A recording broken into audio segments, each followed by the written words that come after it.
இறைவனுடைய திருவரு கருணையும் குருவருடன் உண்டின்றருள் செய்ய தெய்வ சேக்கிழார் பெருந்தகையருடைய திருத்தொண்டர் புராணமாகிய ஞான நூலினை தொடர்ந்து சிந்திக்கின்ற வாய்ப்பு கிடைக்கப்பட்டிருக்கிறது. அவ்வகையிலே குருவருடையும் திருவருடையும் மனம் மொழி மெய்களால் வணங்கி அருகுருநாதர் திருவடிகளையும் ஆசிரிய பெருமக்களுடைய திருவடிகளையும் இந்த இனிய நேரத்தில் மனமொழி மெய்களாரை வணங்கி வருகின்றிருக்கின்ற அடியாருடைய திருவடிகளுக்கு பணிவான வணக்கங்களை உரித்தாக்கி கொண்டு அன்பர்களே, கடந்த வகுப்பில் நம்முடைய ஞானசம்பந்த பெருமானுடைய அருள் வரலாற்றில் 523வது பாடல் வரை சிந்தித்து நிறைவு செய்யப்பட்டிருக்கிறது. அதன் தொடர்ச்சியாக 524வது பாடலிருந்து இன்று நாம் சிந்திக்க வேண்டும்.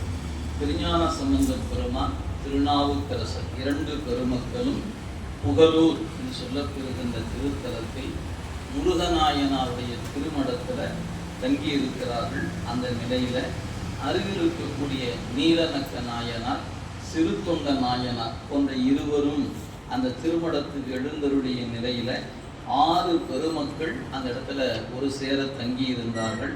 அப்படி தங்கியிருந்த காலத்தில் அவர்கள் இறைவனுடைய பெருமை என்ற வகையில் திருப்பதிகத்தின் திறம் போற்றி அடியார் பெருமையினை விரித்து உரைத்து மகிழ்ந்து உரைகின்றார்கள் என்ற ஒரு குறிப்பு தருகிறார்.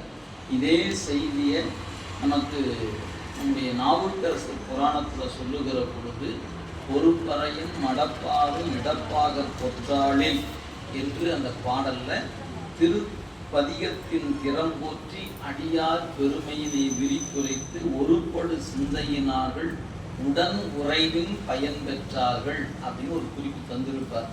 ஒருமித்த சிந்தனையுடைய 6 நாயன்மார்கள் ஒரு இடத்துல கூடியிருக்கிறாங்க.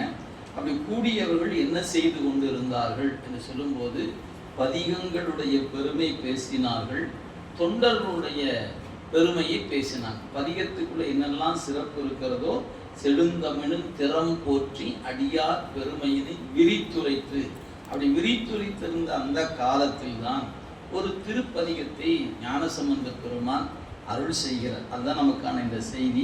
524வது பாடல். கும்பிடும் கொள்கையில் குறி கலந்த இசை என்னும் பதிகம். கும்பிடும் கொள்கையில் குறி கலந்த எனும் பதிகம் உன்னான பாடல் தம் பெரும் தலைமையால் நிலைமை சால் பதியன் பெருமை சால் புற விளம்பி உம்பரும் பரவுதற்கு உரிய சொற்பிள்ளையார் உள்ளம் மெய் காதல் கூற நம்பர்தம் பதிகளாயின எனை பலவும் அந்நியே தொழ நயந்தார். இங்கே அந்த குறிகலந்த இசை என்பது தொண்டர்கள் ஒன்று கூடியிருக்கும் பொழுது புகழூரில் முருகநாயனாருடைய திருமடத்தில் பாடப்பட்ட பதிகம். ஆக அந்த பதிகத்தில் அந்த பெருமையினை, பெருமானுடைய பெருமையினை எடுத்து சொல்லி பதிகமும் ஆன பாடல் தம் பெரும் தலைமையால் நிலைமை சால் பதியதன் பெருமையினர். எனவே தன்னுடைய பெருமை காரணமாக அந்த புகழூர் என்ற பதியினுடைய பெருமை, முருகநாயனாருடைய திருத்தொண்டு இவற்றையெல்லாம் எடுத்து வைத்து கொண்டு போற்றி அப்படி பரவுகின்ற அந்த நிலையில் இறைவன் திருவுள்ளம் அடுத்தடுத்த தலங்களை வணங்க வேண்டும் என்கின்ற உணர்வை ஞானசம்பந்தர் திருவுள்ளத்திலும் திருநாவுக்கரசருடைய திருவுள்ளத்திலும் இறைவன் உணர்த்துகிறார். இந்த இடத்துல ஒரு சின்ன செய்தி ஆசிரியர் உங்களுக்கு சொல்லியிருக்கக்கூடும். நம்முடைய ஞானசம்பந்த பெருமானும் நாவுக்கரசரும் தங்கள் வாழ்நாளில் 3 முறை சந்திக்கிறார்கள். அந்த முதல் சந்திப்பு சீர்காழிப்பதியில் நடைபெற்றது. 2வது சந்திப்பு தான் இப்போ நம்ம பார்க்க போகிறோம், தொடங்கி இருக்கின்றோம். அதில் இயல்பாக ஞானசம்பந்த பெருந்தகை, செங்காட்டங்குடி, திருமருகள் போன்ற தலங்களை வணங்கி கொண்டு இந்த தலத்தில் தங்கி இருக்கிறார். முருகநாயனாருடைய திருமடத்தில் திருநாவுக்கரசு பெருமான் திருவாரூர் பெருமானை வணங்கி அங்கிருந்து திருவருள் உணர்த்த புகழூர் நோக்கி வந்தார். வரும்போது எங்கிருந்து வருகிறேன் என்று அப்பரை வினவிய பொழுது அடியேன் ஆரூரில் இருந்து வருகிறேன் அப்படின்னு சொன்னார். சொன்ன மாத்திரத்தில் ஆரூரின் பெருமையை நீங்கள் தொகுத்துரைக்க வேண்டும் என்ற வகையில் வகுத்து விரிவாக சொல்ல வேண்டும் என்று சொன்ன பொழுது அவர் ஒரு திருப்பதிகம் பாடுறார். முத்து விதானம் மணிபொற்கவரி முறையாலே. ஆரூருடைய விழாவை நான் எப்படி சொல்ல முடியும், இருந்தாலும் கேட்பவர் நீங்கள் என்பதனால நான் ஒருவாறு சொல்லுகிறேன் என்று சொன்னார். அதை கேட்ட மாத்திரத்தில் வரவேற்க வந்த ஞானசம்பந்த பெருமான், நான் சென்று திருவாரூர் பெருமானை வணங்கிட்டு வந்துடுறேன், நீங்கள் இங்கே இருங்கன்னு சொல்லிட்டு போனார். போனவர் புற்றிடம் கொண்ட பெருமானை போய் வணங்க போகும் பொழுது எல்லையில் ஒரு பதிகம் பாடுகிறார், அடியார் முன்னிலையில் ஒரு பதிகம் பாடுகிறார். இறைவனை வணங்கிய பிறகு அதுக்கு பிறகு பக்கத்தில் வலிவலம், திருத்தேவூர், முதலாம் கன்றாப்பூர் போன்ற தலம் வணங்கி கொண்டு மீண்டும் திருவாரூருக்கு வந்து இங்கே அப்பர் சுவாமியினுடைய நினைவு காரணமாக புகழூர் நோக்கி வந்தார். வரும்போது இப்போ நாவுக்கரசர் அவரை வரவேற்றார். இப்போ 2 பேரும் சேர்ந்து தான் தங்கி இருக்கிறார்கள் அப்படிங்கிறத நீங்கள் கடந்த பாடல் வரை பார்த்துருக்கோம். இப்போ இதில் ஏன் இந்த குறிப்பு சொல்கிறோம் அப்படின்னு கேட்டால், இப்போ இந்த பெருமக்கள் இருவரும் இணைந்து தலப்பயணம் மேற்கொள்ள இருக்கிறார்கள். இதுவரைக்கும் அவர் தனியான பயணம், இவருடைய பயணம் தனி. இருவரும் வேறு வேறு திசைகளில் சைவ பணியை செய்து வருகிற பெருமக்கள் இப்போ இந்த இடத்திலிருந்து தொடங்கி திருமறைக்காடு வரை சேர்ந்து பயணிக்க இருக்கிறார்கள் அப்படிங்கிறதான் செய்திங்க. அப்போ ஞானசம்பந்தரும் நாவுக்கரசரும் 2வது சந்திப்பில் தான் அந்த பயணம் நீண்ட காலம் நடைபெற்றது. குறைந்தபட்சம் அந்த சந்திப்பினுடைய கால எல்லையை நம்ம ஒருவாறு வரையறை பண்ணணும்னா ஓராண்டு காலத்துக்கு நிகழ்ந்திருக்க கூடும் அப்படின்னு நம்ம கருதுவதற்கு இடம் இருக்கிறது. ஏன்னா இந்த சந்திப்பில் திருவிழி மிழலை இனிமேல் தான் வரப்போகிறது, திருமறைக்காடு இதுதான் வரப்போகிறது. இதெல்லாம் அங்கங்கே நடந்த நிகழ்வுகளை பின்வருகிற பாடலை நம்ம பார்க்க போகிறோம். அப்போ அந்த சந்திப்பினுடைய கால எல்லை குறைந்தபட்சம் ஓராண்டு காலமாக இருக்கலாம் அப்படின்னு கருதுவதற்கு இடம் தருகிறது. அந்த வகையில் 2 பெருமக்களும் சேர்ந்த 2வது சந்திப்பில் அவங்களுடைய சேர்ந்து பயணப்படுகிற ஒரு வாய்ப்பு இப்போ அமைகிறது அப்படிங்கிறத நம்ம பார்க்கிறோம். அப்போ ஞானசம்பந்தர் திருவுள்ளத்திலும் இறைவன் உணர்த்துகிறான், திருநாவுக்கரசர் உள்ளத்திலும் இறைவன் உணர்த்துகிறான். இங்கே அடுத்தடுத்த தலங்களை வணங்க வேண்டும் என்று. எனவே திருமடத்தில் இருந்து இந்த பதிகம் பாடி எல்லோரும் கூடி அளவலாவி கொண்டிருந்த கால எல்லையில் திருவருள் உணர்த்திய நம்பர்தம் பதிகளாயின எனை பலமும் நன்னியே தொழ நயந்தார். நயத்தல் விரும்புதல் என்று பெயர். மற்ற தலங்களை வணங்க வேண்டும் என்ற விருப்பம் அவங்க உள்ளத்தில் எழுந்ததுனால இப்போ ஞானசம்பந்தர் உள்ளத்தில் தோன்றுச்சுன்னா அதை நாவுக்கரசர்கிட்ட சொல்வார். நாவுக்கரசர் தோன்றுது என்ன சொல்வார், சரி அடியேன் உத்தரவு பெறுகிறேன், திருத்தல பயணம் புறப்படணும் அப்படின்னு வழக்கமாக சரி வாருங்கள் போகலாம் அப்படின்னு சொன்னால் என்ன பண்ணுவார், நீங்கள் முதல் சந்திப்பில் பார்த்துருப்பீங்க, சீர்காழிப்பதியில் சந்தித்தாங்க. சந்திக்கும் போது அவரை வரவேற்று வந்தார், கோணியப்புற வணங்கினாங்க. ஞானசம்பந்தர் இல்லம் வந்து மடத்தில் தங்கி அமுதெடுத்து கொண்டு சில நாட்கள் தங்கிய பிறகுதான் நாவுக்கரசர் புறப்படுகிறார். புறப்படும் பொழுது திருக்கோலக்கா வரை அவர் கூடவே வந்து பிறகு அவரை வழியெடுத்து கொடுத்தார் என்பது முதல் சந்திப்பில் இருக்கிற செய்தி. அப்போ இந்த முறை 2வது சந்திப்பு ஞானசம்பந்தர் புறப்படும் கருதுகிறார், நாவுக்கரசரும் அது போல எண்ணம் உள்ளத்தில் திருவருள் உணர்த்துகிறது. எனவே இருவரும் பேசிக்கொண்டு முருகநாயனாருடைய மடம் அது, அந்த தலத்துக்குரியது முருகநாயனார். எனவே இப்போ கூட இந்த 2 பெருமக்கள் கூட இருக்கிறாங்க, நீலநக்க நாயனாரும் சிறு தொண்ட நாயனாரும் உடன் இருக்கிறார்கள். எல்லோரும் வர அப்படியே உத்தரவு இறைவன் உணர்த்தி இருக்கிறார், புறப்படலாம் என்ற எண்ணம் வலிமை பெறுகிறது.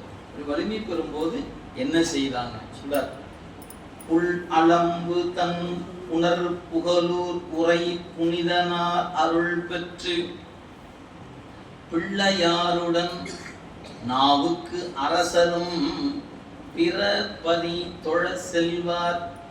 வள்ளலார் சிறு தொண்டரும் நீல நக்கரும் வலம் பதிக்கு ஏக உள்ளம் அன்புறும் முருகர் அங்கு ஒழியவும் உடன்பட இசைவித்தார். இறைவன் திருவருள் உணர்த்திய நிலையில புறப்படுகிறார்கள். அப்படி புறப்படும் போது அந்த தலத்தின் பெருமை, பறவைகள் வந்து அந்த நீர் நிறைந்திருக்கக்கூடிய தலம் திருப்புகலூர். நீங்கள் வாய்ப்பு இருக்கும் யாராவது சென்றிருந்தால் நினைவுபடுத்தி பாருங்க. அங்கே போகும்போது அவசியம் பாருங்க. 3 பக்கமும் அகலி போல பெரிய நீர்நிலை இருக்கும். நாங்கள் போகிற ஒரு பகுதி மட்டும்தான் கோயிலுக்குள்ள செல்வதற்கான வாய்ப்பு. மீதி 3 பக்கமும் பார்த்தீங்கன்னா, அதாவது நம்ம கிழக்கு பகுதி தான் கோயில், கிழக்கு நோக்கி சன்னதி. அது நம்ம இப்படி போய் நுழைகிற பகுதியை தவிர எஞ்சிய பகுதி எல்லாம் பெரிய அகலி போல நீர்நிலை சூழ்ந்திருக்கும். இன்னைக்கும் 3 பக்கமும் நீர் சூழ்ந்து ஒரு பகுதி மட்டும்தான் நம்ம செல்லக்கூடிய வண்ணமாக அமையப்பட்டிருப்பது புகலூருடைய தலத்தினுடைய தல அமைப்பு. எனவே நீர்நிலை மிகுதியாக இருப்பதனால மரங்கள், அதனால பறவைகள் இவையெல்லாம் இருக்குது. எனவே புல் அலம்பு தன் புகலூர்னர். ஆக புல்னா பறவை, புல் அலம்பும் குளிர்ந்த புனல் புகலூர், நீர் சூழ்ந்து இருக்கிற புகலூர் உரை புனிதனார். அங்க இருக்கிற பெருமானுக்கு அக்னிபுரீஸ்வரர் என்று பெருமானுக்கு பேர். அந்த பெருமானை வணங்கி கொண்டு, அக்னிபுரீஸ்வராகிய பெருமானை வணங்கி அருள் பெற்று இறைவன் வணங்கி விடைபெறுகிறார்கள் 2 பெருமக்கள். எனவே அருள் பெற்று ஞானசம்பந்த பெருமானோடு நாவுக்கரசர் 2 பேர் சேர்ந்து, பிள்ளையாருடன் நாவினுக்கு அரசரும் பிற பதி தொழ செல்வார். அவங்க இருவரும் சேர்ந்து வருகிறார்கள். வரும்போது இப்போ அந்த புகலூருடைய எல்லை அப்படி வரும்போது 3 பெருமக்கள் உடன் வராங்க. அப்போ அவங்க அந்த எல்லையில் நின்று சிறு தொண்ட நாயனாரை அவருடைய பதிக்கு செல்லுமாறு பணிக்கிறார்கள்.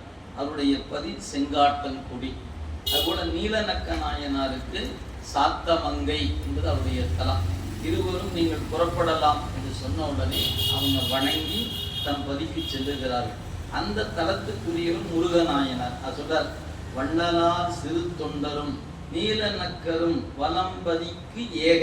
அவங்கவுங்க பதிக்கு செல்ல உள்ளம் அன்புறும் முருகர் முருகநாயனார் அங்கு ஒழியம். அவர் மட்டும் அந்த தலத்தில் இருக்க உடன்பட இசைவித்தார். எனவே இப்போ 3 2 பெருமக்கள் புறப்பட்டாச்சு. ஒருவர் அந்த தலத்துக்குரியவர், அவர் அங்கே இருக்கிறார். சொல்றார், கண் அகன் புகலூரினை தொழுதுவோம் பொழுதில் கடற்காழி அண்ணலார் திருநாவுக்கு அரசதம் அருகுவிட்டு அகலாதே வண்ண வித்தில சிவிகையும் பின்வர வலிக்குள உறுங்காலை எண்ணில் சீர் திருநாவுக்கு அரசரும் மற்ற அவர்க்கு இசைக்கின்றார். இந்த இடத்துல ஒரு செய்தி கொடுக்கிறார்.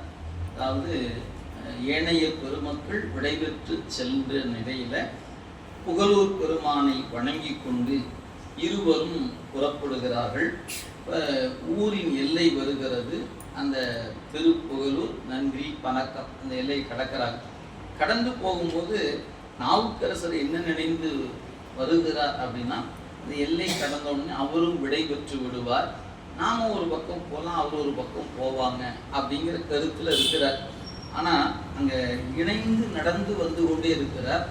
எல்லை கடந்த பிறகு தன்னோட உரையாடி கொண்டே நடந்து வருவதை பார்க்கும்போது நாவுக்கரசருக்குள்ள ஒரு சின்ன எண்ணம் தோன்றுகிறது. ஞானசம்பந்த பெருமான் ஏன் நம்ம கூடவே நடந்து வருகிறார்?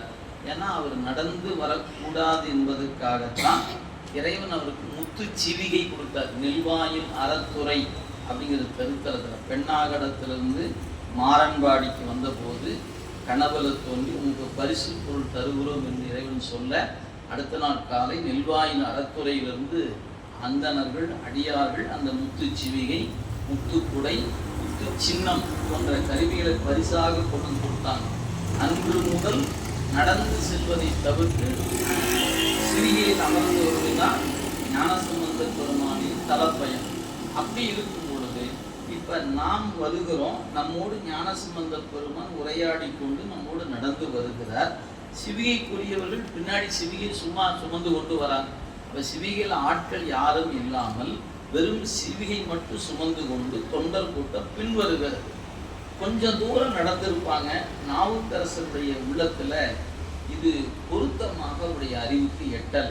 என்ன காரணம் அப்படின்னு கேட்டால், இறைவன் இந்த ஞான குழந்தை உடைய திருவடி தாமரைகள் மண்ணில் பட்டு நடக்கும்போது இடர்படக்கூடாது என்று கருதிதான் சிவிகை கொடுத்திருக்கிறார். அப்படிப்பட்டவர் தன்னோடு உடன் நடந்து வருகிறாரே, இவரை எப்படி தவிர்ப்பது? அப்போ ஒரு எண்ணம். சரி, இவராவது என்ன செய்திருக்கலாம்? திருநாவுக்கரசு பெருமானே, நீங்க இப்பொழுது எங்க போலான்னு இருக்கீங்க? இந்த தலம் போலான்னு இருக்கேன். அப்படியா, நீங்க நடந்து வாங்க, நான் சிவிகையில வந்துட்டுமா? அப்படி இவர் சிவிகையில் ஏறி இவர் அமர்ந்திருக்க வேண்டாமா அப்படின்னு கேட்டா, ஞான சம்பந்தருக்கு என்ன எண்ணம் அப்படின்னு கேட்டா, தன் தந்தையை விட மேலானவர். அப்படிப்பட்ட பெரியவர் தன் கண்முன் நடந்து செல்ல நாம் சிவிகையில் அமர்ந்து போவது என்பது ஒருவாரும் பொருத்தம் உடையது அல்ல. ஆனால் இப்ப இவர் என்ன நினைக்கிறாரு? நாவுக்கரசர் நடந்து செல்ல நாம் சிவிகையில் வருவது பொருத்தமானது அல்ல. அவர் என்ன நினைக்கிறாரு? நாம தான் நடந்து போகணும், நமக்கு இறைவன் கொடுத்தது அப்படி. ஆனா அவருக்கு அப்படி இல்லையே, நடக்கக்கூடாதுன்னு தானே சிவிகை கொடுத்திருக்கிறாரு. அவர் எப்படி நம்ம கூட நடந்து வருவது? இந்த சிக்கலை தவிர்க்கும். எப்படி தவிர்ப்பதுன்னு தெரியல, பேசிக்கொண்டே வருகிறார்கள். இதை இந்த இடத்த நீங்க சிந்திக்கும் போது முதல் சந்திப்பை நினைவில் வைத்துக் கொள்ளணும். அவங்க முதல் சந்தித்த சீர்காழி சந்திப்புல ஒரு அருமையான ஒரு பாட்டு உங்களுக்கு ஆசிரியர் விரிவா சொல்லியிருப்பார். அன்பு கடலும் அருட்கடலும் ஒன்றால் அணைந்தது போல பொருட்சைவ சமய சைவ நெறி தான் பெற்ற புண்ணிய கண் இரண்டு எனவும் அம்மையின் அருளும் ஐயனுடைய அருளுமாக இருவரும் ஒருவரில் ஒருவர் கலந்த உண்மை அன்போடு பழுவில் பெரும் காதல் என்று ஒரு அருமையான ஒரு பாடல்ல செய்தியெல்லாம் பதிவு செய்திருப்பார். அப்ப ஒருவர் மீது ஒருவர் அளவு கடந்த அன்பும் மதிப்பும் கொண்டிருக்கிறார். அப்ப இதை எப்படி தவிர்ப்பது என்று தெரியல.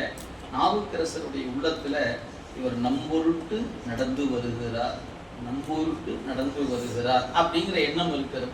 இதை தவிர்க்க செய்யணும் அப்படின்னு நினைக்கிறார். அதான் சொல்றார், இவ்வாறு இருவரும் பேசிக்கொண்டு வருகிற பொழுது அப்படின்னா சிவிகை பின்வர வலிக்குல குறுங்காலை எண்ணில் சீர் திருநாவுக்கு அரசர், சொல்ல முடியாத பெருமையுடைய திருநாவுக்கரசரும் மற்ற அவருக்கு இசைக்கின்றார். என்ன சொல்றாரு? ஞானசம்பந்த பெருமானை பார்த்து சொல்லுகிறார், பெருமானே திருவடிக்கு ஒரு சின்ன விண்ணப்பம். அவர் பார்க்கிறார், என்ன சொல்லுங்க அப்படின்னு கேட்டார். அப்ப சொல்றாரு, என்னன்னு பாட்டை பாருங்க. நாயனார் குமக்கு அளித்து அருள் செய்த இந்த நலங்கிளர் ஒளிமுத்தின் தூய யானத்தின் மிசை எழுந்து அருளுவீர் என்றலும் சுடர் திங்கள் மேய வேணியார் அருள் இவ்வாறு எனில் விரும்பும் தொண்டர்களோடு போயது எங்கு நீர் அங்கு யான் பின்வரப் போவது என்று அருள் செய்தார். நாவுக்கரசு பெருமான் இந்த சூழலை எப்படி தவிர்க்கிறார்? சுவாமி, நீங்க உங்களுக்கு பெருமான் பரிசா கொடுத்த பொருள் பின்ன இருக்கிற இந்த சிவிகை. நாயனார் உமக்கு அளித்து அருள் செய்த இந்த நலன் கிளர் ஒளி முத்தின் தூய யானம், யானம் வாகனம் என்று சொல்வது. எனவே உங்களுக்காகத்தான் பெருமான் இப்படி அழகான ஒளி பொருந்திய குளிர்ச்சியாக இருக்கக்கூடிய முத்து சிவிகை, முத்து குளிர்ச்சியான இயல்பாகும். அப்ப அந்த குளிர்ந்த சிவிகையை உங்களுக்கு பெருமான் கொடுத்திருக்கிறார். நீங்க அதன் மீது எழுந்து அருளுவதுதானே தகும். அப்படின்னா என்ன உங்க கூட நடந்து வர வேண்டாங்கிறீங்க, அப்படித்தானே பொருள் அப்படின்னு. ஏன்னா ரெண்டு பேரும் அருள் வயப்பட்டவர்கள். ஒரு சொல் சொன்னா அந்த சொல்லினுடைய பொருள் என்ன என்பது அவங்களுக்கு யாரும் விளக்கமான சொல்ல வேண்டியதில்லை. ஏன், இவர் நாவுக்கு அரசர், அவர் முத்தமிழ் விரகர், முத்தமிழின் தலைவர். எனவே தமிழினுடைய சொல்லின் பொருளை இருவரும் நன்கு உணர்ந்திருக்கிறவர்கள். அதனால ஒரு தனியான விளக்கங்கள்லாம் சொல்ல வேண்டிய அவசியம் இல்லை. எனவே இவர் சொல்லுவதன் நோக்கம் என்ன என்பதை அவர் சொன்ன மாத்திரத்துக்கு உணர்ந்து கொண்டார் ஞானசம்பந்த பெருமான். அதனால சொன்னாரு, அப்படியா, சரி ஆகட்டும், இது இறைவன் திருவருள் எனில். ஏன், நீங்க சொன்னா திருவருள் தான். என்ன கருதுறாரு பாருங்க. நான் உங்களோட பேசிட்டு தான் வருவேன், நான் வாகனத்துல ஏற மாட்டேன் அப்படிலாம் சொல்லலை. அவர் சொல்றாரு, இது இறைவன் கொடுத்த பரிசு பொருள், எனவே நீங்க அந்த சிவிகை மீது எழுந்தருள வேண்டும் அப்படின்னு சொன்ன உடனே அப்படியே ஆகட்டும், இதுவே இறைவன் திருவருளானா. சொன்னா மறுப்பெல்லாம் சொல்லலை, ஒரு விண்ணப்பம். நான் உங்களுக்கு ஒரு சின்ன விண்ணப்பம் சொல்ல, நீங்க தொண்டர்களோடு எந்த தளத்துக்கு போறேன்னு சொல்லிட்டு போங்க, ஏன் பின்னாடியே நானும் வருவேன். அப்பனா என்ன அர்த்தம்? நீங்க நடந்து போக நான் சிவிகை மேல ஏற மாட்டேன், நீங்க போன பிறகுதான் சிவிகை மீது ஏறும். அதான் ஞானசம்பந்த பெருமான் திருநாவுக்கரசு மீது கொண்ட அன்பும் பக்தி. அவர் பெரியவர் நடந்து செல்கிற நிலையில தான் சிவிகை மீது அமர்வது தவிர்க்கணும்னு நினைச்சார். அதான் சொன்னார், நீர் எங்கு போகிறேன்னு சொல்லிட்டு நீங்க போங்க, நீங்க போய் என் கண்ணுக்கு எட்டிய தொலைவில் நீங்க மறைந்த பிறகுதான் சிவிகை மேல அமர்வார். அமர்ந்த பிறகு தொண்டர்கள் அவர் சொல்ற இடத்துக்கு சிவிகையை எடுத்துட்டு போவாங்க. சரி, இப்ப நாவுக்கரசன் முன்ன போறார். இப்ப அடுத்து ஒரு தலம் வருகிறது. அந்த தலம் வருகிற பொழுது அடியார்கள் வரவேற்பதற்காக வந்து காத்து நின்றால் நாவுக்கரசர் என்ன சொல்வான்னு கேட்டா, கொஞ்சம் பொறுங்க, இது ஞானசம்பந்த பெருமான் வந்து கொண்டு இருக்கிறார், எனவே இருங்க, நாம எல்லாம் சேர்ந்து அவரை வரவேற்கலாம் அப்படி சொல்லி காத்திருப்பார். இப்போ ஞானசம்பந்தனுடைய பல்லக்கு வந்த பிறகு அவர் கீழே இறங்கின பிறகு அந்த மக்கள் இவங்க இருவருக்கும் அன்போடு வரவேற்று கொண்டு போவாங்க. கோயிலுக்கு போனால் வழிபாட்டை முடித்து பாராயணம் செய்துட்டு அங்கே அடுத்த தளத்துக்கு அப்படி போகும்போது அடுத்த கோயில் என்னன்னு சொல்லிட்டு முன்னாடி போயிடுவார். இப்படித்தான் அவர்கள் பின்பற்றிய ஒரு தலப்பயண குறிப்பு. இதை நீங்கள் நல்லா ஆழமாக நீங்கள் சிந்திக்கணுங்க. எனக்கு ஒரு நல்ல ஒரு நுட்பம் இதுக்குள்ள மறைந்து கிடக்கிறது. நாம ஒரு தலப்பயணம் போகணும்னு நினைக்கிறோம். சரி, நாமெல்லாம் சேர்ந்து அடியாரெல்லாம் ஒரு தலப்பயணம் போகலாம், முதல்ல கொங்கு நாட்டு தலங்களை பார்ப்போம், அப்புறம் ஒவ்வொன்றா பார்க்கலாம்னு நினைக்கிறோம். சரி, நம்ம ஏதோ ஒரு வாகனத்தில் போகலாம்னு நினைச்சோம். கூடுதலாக நண்பர்கள் வந்துட்டாங்க. 2 வாகனத்தில் செல்ல வேண்டிய ஒரு சூழல் வருகிறது. ஏறி உட்கார்ந்தாச்சு. ஞாயிற்று வந்து வழிபாடு பண்ணி கோலதுபதி பாடி பயணம் தொடங்கியாச்சு. நேராக முதல்ல காலையில் புறப்பட்டா சாயந்தரத்துக்குள்ளே 7 தலத்தையும் பார்த்துடலாம் அப்படி போகிறோம். நேராக முருகன் பூண்டி பார்த்து அவிநாசி பார்த்து அப்படியே நம்ம போயிடலாம் அப்படின்னு போகிறேன். இங்கிருந்து போகும்போதே அங்கங்கே கூட்ட நெரிசல், டிராஃபிக் ஜாம் ஆகுது, எல்லாம் தாண்டி முருகநாதர் பெருமானுடைய கோயிலுக்கு போகணும். முன்னாடி போகிறோம், அப்படியே சீக்கிரம் முன்னாடி போயிடுச்சு. கொஞ்சம் சிக்னல் நின்று வந்ததுனால பின்னாடி வர வந்து ஒரு 10 நிமிஷம் தாமதம் ஆகுன்னு வச்சுங்களேன். முன்னாடி போய் இறங்கின யாராவது அவங்கெல்லாம் அவருக்கும் காத்து நிற்போங்கிறீங்க. இறங்கினவங்க கெடுகெடுன்னு ஓடிப்போம், ஜாமி கும்பிட்டு நான் ஜாமி கும்பிட்டேன் அப்படின்னு நின்றுக்குவோம். இல்லை, நம்ம ஓட தானே வந்துருக்கிறாங்க, அவங்க வரட்டும், பொறுமையாக இருப்போமே. அவங்க எல்லாரும் கும்பிட்டா நாமளும் கும்பிடுவோம், அவங்க கும்பிட்டா என்ன கும்பிட நமக்கு என்ன, நாம கும்பிட்டுருவோமே முதல்ல. இது ஒரு கூட்டு வழிபாட்டுக்கு பொருத்தமானதான். நீங்க தனியா செல்லும் போது அது பொருத்தமானது, யார் வந்தா வரலாம், நம்ம போகலாம். அப்படி செல்லும் போது இப்ப முன்வருகிற நாவுக்கரசு பெருந்தகை திருஞான சம்பந்தர் வரும் வரை காத்துத்தான் நிற்பார். அவர் வந்த பிறகுதான் 2 பேரும் சேர்ந்துதான் கோயிலுக்குள்ள நுழைந்து வலமாக வந்து இறைவன் முன்னிலையில் நின்று திருப்பதிகம் பாடுவாங்க. அந்த திருவருள் யார் முன்ன பாடுறது பின்ன பாடுவது, அது அந்தந்த சூழல்ல இறைவன் உணர்த்த இருவரும் பாடுவாங்க. 2 பெருமக்களும் பதிகம் பாடி வழிபாடு முடித்து விட்டு வலமா வந்து தொண்டரோடு இருந்து அடுத்த பயணம் போகும்போது வழக்கம் போல நாவுக்கரசர் முன்னே செல்வார். சென்ற பிறகுதான் பல்லக்கில் ஏறுவார். இப்படி ஒரு தலப்பயணத்தை 2 பெருமக்களும் பேசிக்கொண்டு பண்ணல, இயல்பாகவே செய்யலாம். நம்ம பேசி வைத்துக்கிட்டு நான் போனா நீங்க எனக்கு முன்னாடி போயிடக்கூடாது, என்ன சரி அப்படியே ஆகட்டும் அப்படின்னு பேசிக்கொண்டு ஒப்பந்தத்தின் அடிப்படையில் போகல, நெஞ்சத்தில் கொண்ட ஒருமித்த உணர்வு காரணமாக அதை பின்பற்றினார்கள். ஏன்னா அது ஒரு உயர்ந்த ஒரு அப்ப நாம சிந்திக்கணும். நம்மளும் அது போல தலப்பயணம் மேற்கொள்கிற பொழுது நமக்கு கிடைப்பது நம் உடன் வருபவருக்கும் கிடைக்கும். அதான் யான் பெற்ற இன்பம் பெருகை வையகம் என்பது திருமூலருடைய திருவாக்கு. எல்லாரும் சேர்ந்து தரிசிக்கணும் அப்படிங்கிற எண்ணம் நமக்கு வலிமையாக நிற்கணும் என்பதை இந்த பயணத்தின் அடிப்படையாக நாம குறித்து வச்சுக்கலாம். இந்த பயணத்தில் நமக்கு என்ன வரலாறு, இந்த செய்தி எதை உணர்த்துகிறது அப்படின்னா கூட்டு வழிபாட்டில் அனைவருக்குமான ஒரு வாய்ப்பு அமையணுமே ஒழிய தனிநபருக்கான வாய்ப்புகளை அந்த இடத்துல முன்னிறுத்தக்கூடாது என்பதை நாம் கருத்தில் வைத்துக் கொள்ள வேண்டும். சரி, இப்படி இருவரும் பேசிக்கொண்டாங்க. சொன்னார், நீர் எங்கு செல்லுகிறீரோ அங்கு நான் பின் வருகிறேன். எனவே நீ நாயனார் உமக்கு அடித்தருள் செய்த இந்த நலங்கிடர் ஒடிமுத்தின் தூய யானத்தின் விசை எழுந்து அருளுவீர் என்றாலும் அப்படி சொல்லி மாத்திரத்துல அவர் சொன்னாரு, சுடதிங்கள் மேய வேணியார் அருளும் இவ்வாறு எனில். சரி, திங்கள் சூடி இருக்கிற சிவபெருமானுடைய திருவருள் இவ்வாறு என்று சொன்னால் நான் அதற்கு உடன்படுகிறேன். ஆனால் அதே சமயத்தில் சொன்னார், தொண்டர்களோடு போயது எங்கு நீர். நீங்க அடியாரோடு எந்த தரத்துக்கு போகிறீங்களோ அங்கு யான் பின்வர போவது என்றார். என்னை விட்டுட்டு போயிடாதீங்க, உங்க பின்னாடி நானும் வருவேன், நீங்க போற தரமா நானும் வருவேன்.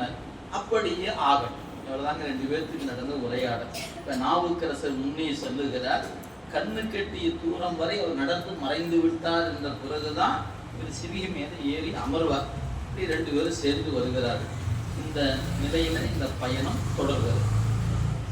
என்று பிள்ளையார் முடிந்தருள் செய்திட இருந்தவத்து இறையோரும் நன்று நீர் அருள் செய்ததே செய்வன், நன்று நீர் அருள் செய்ததே செய்வன் என்று அருள் செய்து நயப்புற அற்றை நாள் முதல் உடன் செல்லும் நாள் எல்லாம், அற்றை நாள் முதல் உடன் செல் நாள் எல்லாம் இயல்பினில் செல்வார் சென்று முன்னுற திரு அம்பர் அணைந்தனர் செய்தவ குழாத்தோடும்.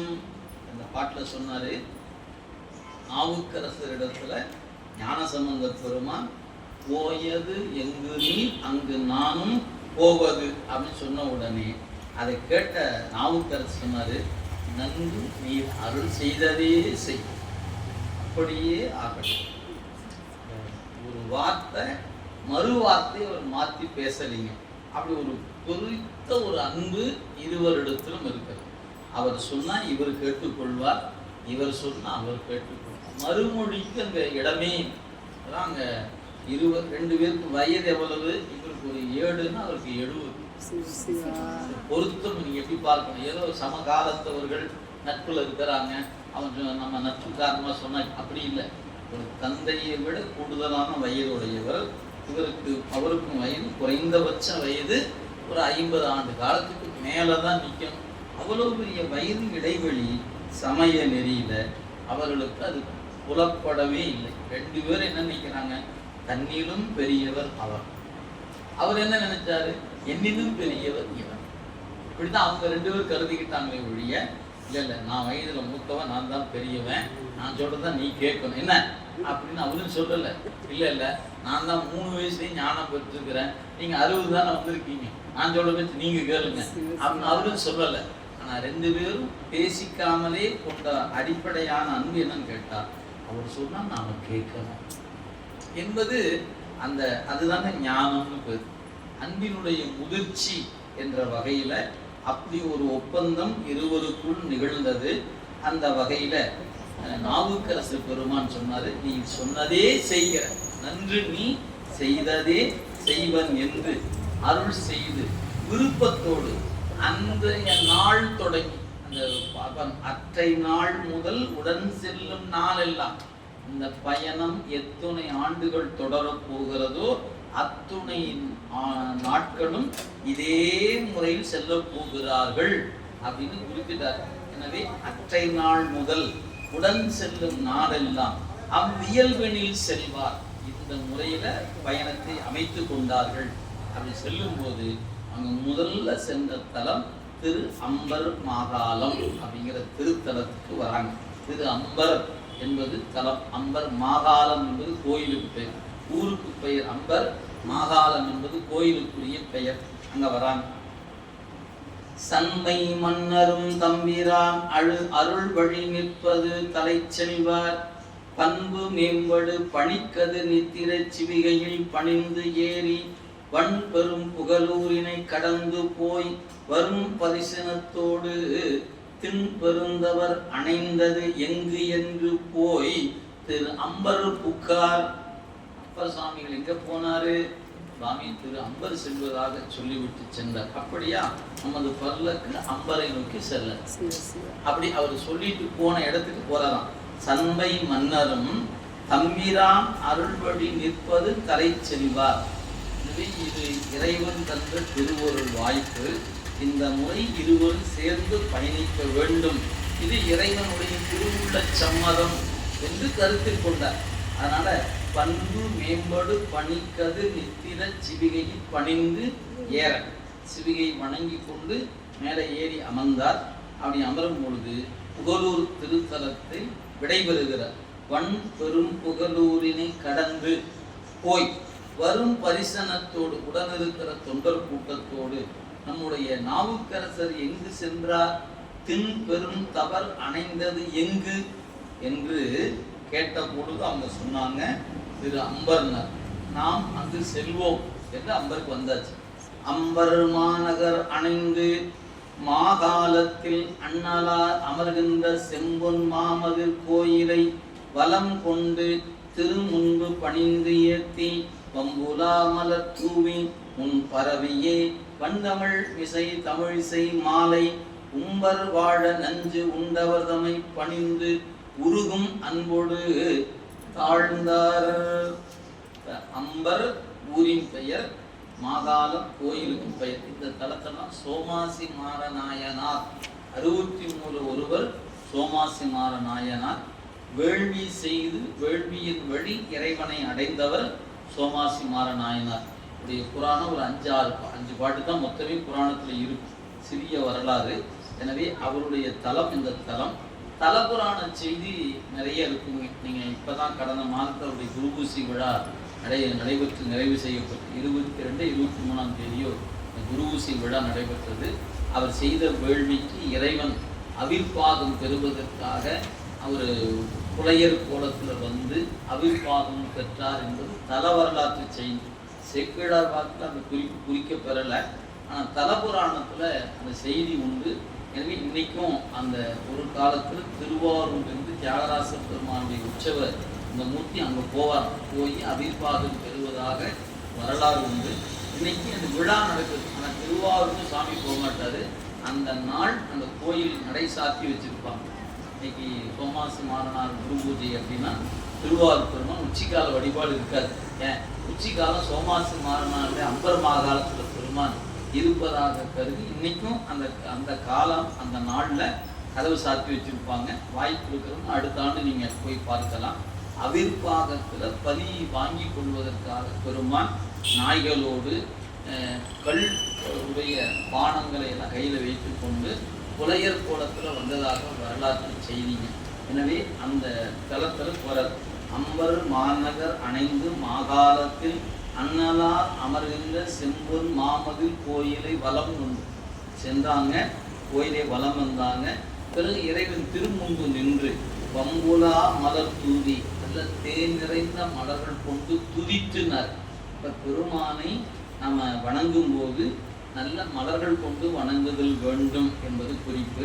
எனவே வம்புலா மலர் தூவி பரவிய வண்டமிழ் தமிழ் மாலை, எனவே வண்டமிழின் இசையாகிய அந்த மாலை உம்பர் வாழ, தேவர்களெல்லாம் வாழும் பொருட்டு நஞ்சை உண்டாம் அந்த கண்டனாகிய பெருமான் தம்மை பரவி திருப்பதிகம் கொண்டு பாடி வணங்குகிறார்கள் 2 பெருமக்கள். மறந்துடக்கூடாது, இங்கே சொல்லும்போது ஞானசம்பந்தரை மட்டும்தான் சொல்வார். நீங்கள் உடன் நாவுக்கரசு பதிகம் பாடுகிறார் என்பதை இந்த பயணத்தை பொறுத்த வரைக்கும் நீங்கள் கருத்தில் கூட திருநாவுக்கரசர் இருப்பதை ஒவ்வொரு தலத்திலும் அவரும் இருக்கிறார், அவரும் பதிகம் பாடுகிறார். கிடைத்த வகையில் 2 பெருமக்களுடைய தலப்பயணம் நீங்கள் வாய்ப்பு இருக்கும்போது எடுத்து பாருங்க. இந்த புகழூரில் தொடங்கி திருமறைக்காடு வரை தலங்கள் பேரெல்லாம் எழுதிட்டே வாங்க. இப்போ தான் நீங்கள் தொடங்கி இருக்கிறீங்க. இப்போ நீங்கள் குறித்து வச்சுக்கிட்டு அந்த பகுதி நிறைவேறும் போது எத்தனை தலங்கள் வந்திருக்கிறான்னு பாருங்கள். அதுவே நாவுக்கரசு புராணம் ஏற்கனவே படிச்சுருக்கீங்க. அது பார்த்தீங்கன்னா தலங்கள் எண்ணிக்கை குறைவாக இருக்கும். காரணம் என்னன்னு கேட்டால் அந்த தலப்பதிகங்களை தான் நாவுக்கரசு கிடைக்கப்பெற, அதனால சேக்கிழார் பெருமான் காட்டும்போது அந்த தலம் குறைவாக காட்டியிருப்பார், இந்த தலங்கள் மிகுதியாக இருக்கும். இந்த 2ஐயும் நீங்கள் பட்டியல் போட்டு பார்த்தீங்கன்னா புகழூரில் தொடங்கி அம்பர் மாகாலம் இருவருடைய பதிகம் இருக்கா அப்படின்னு பார்க்கணும். அடுத்த தலம் இப்படி வரிசையாக எழுதிக்கிட்டு எந்தெந்த தலங்களில் பதிகம் கிடைத்திருக்குது கிடைக்கப்பெறன்னு பார்த்தீங்கன்னா ஒரு குறிப்பு. பொதுவாகவே பல பதிகங்கள் இருவருடைய பதிகம் கிடைக்காத தலங்கள் உண்டு. நீங்கள் அதெல்லாம் நமக்கு பெரிய இழப்பு தான். இருப்பினும் இந்த ஒரு பார்வையில் பார்த்தீங்கன்னா இதை நீங்கள் புரிந்து கொள்ள முடியும். எனவே அம்பர் மாகாணத்தில் பெருமானை வணங்கி பாடுகிற பொழுது நல்ல மலர்கள் தூவி வணங்கி திருப்பதிகம் பாடுகிறார்கள் அப்படிங்கிற செய்தியை எடுத்து காட்டுகிறார்.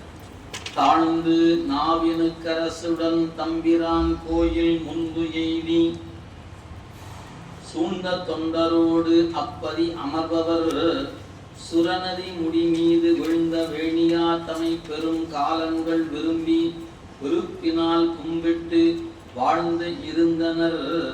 காழியார் வாழ வந்து அருளிய மறைவேந்தர் இரு பெருமக்களும் பணிந்து நாவுக்கரசர் முன்பு கூட சென்று பெருமானை வணங்கி திருப்பதிகம் பாடி இந்த சீர்காழி பதியில் இருப்பவர்களாம் வாழ்வதற்காக அவதாரம் செய்த மறையவராகிய ஞானசம்பந்த பெருமான் நாவுக்கரசரோடு அம்பர் மாகாணத்தில் இருக்கிறார். பொருவிலாத சொல் புல்கு பொன்னிறம் முதற்பதிகங்களால் போற்றி திருவினார்ந்த கோச்சிங்கனான் அந்நகர் செய்த கோயிலை சேர்ந்து மருவு வாய்மை வந்தமிழ் மலர் மாலை அவ்வளவனை சிறப்பித்து பெருகும் காதலில் பணிந்து முன் பரவினார் பரவினார் பேணிய உணர்விலோடும். இங்க அவர் பாடிய திருப்பதியும் புல்கு பொன்னிறம் அப்படிங்கிற திருப்பதியம். முன்ன எல்லை வணங்கி கொண்டாங்க, தாழ்ந்தார்கள் அப்படின்னாரு. உள்ள பெருமான்கிட்ட போய் அவர் முன்னிலையில் நிற்கும் போது அவர் பாடிய திருப்பதிகம் புல்கு பொன்னிறம்.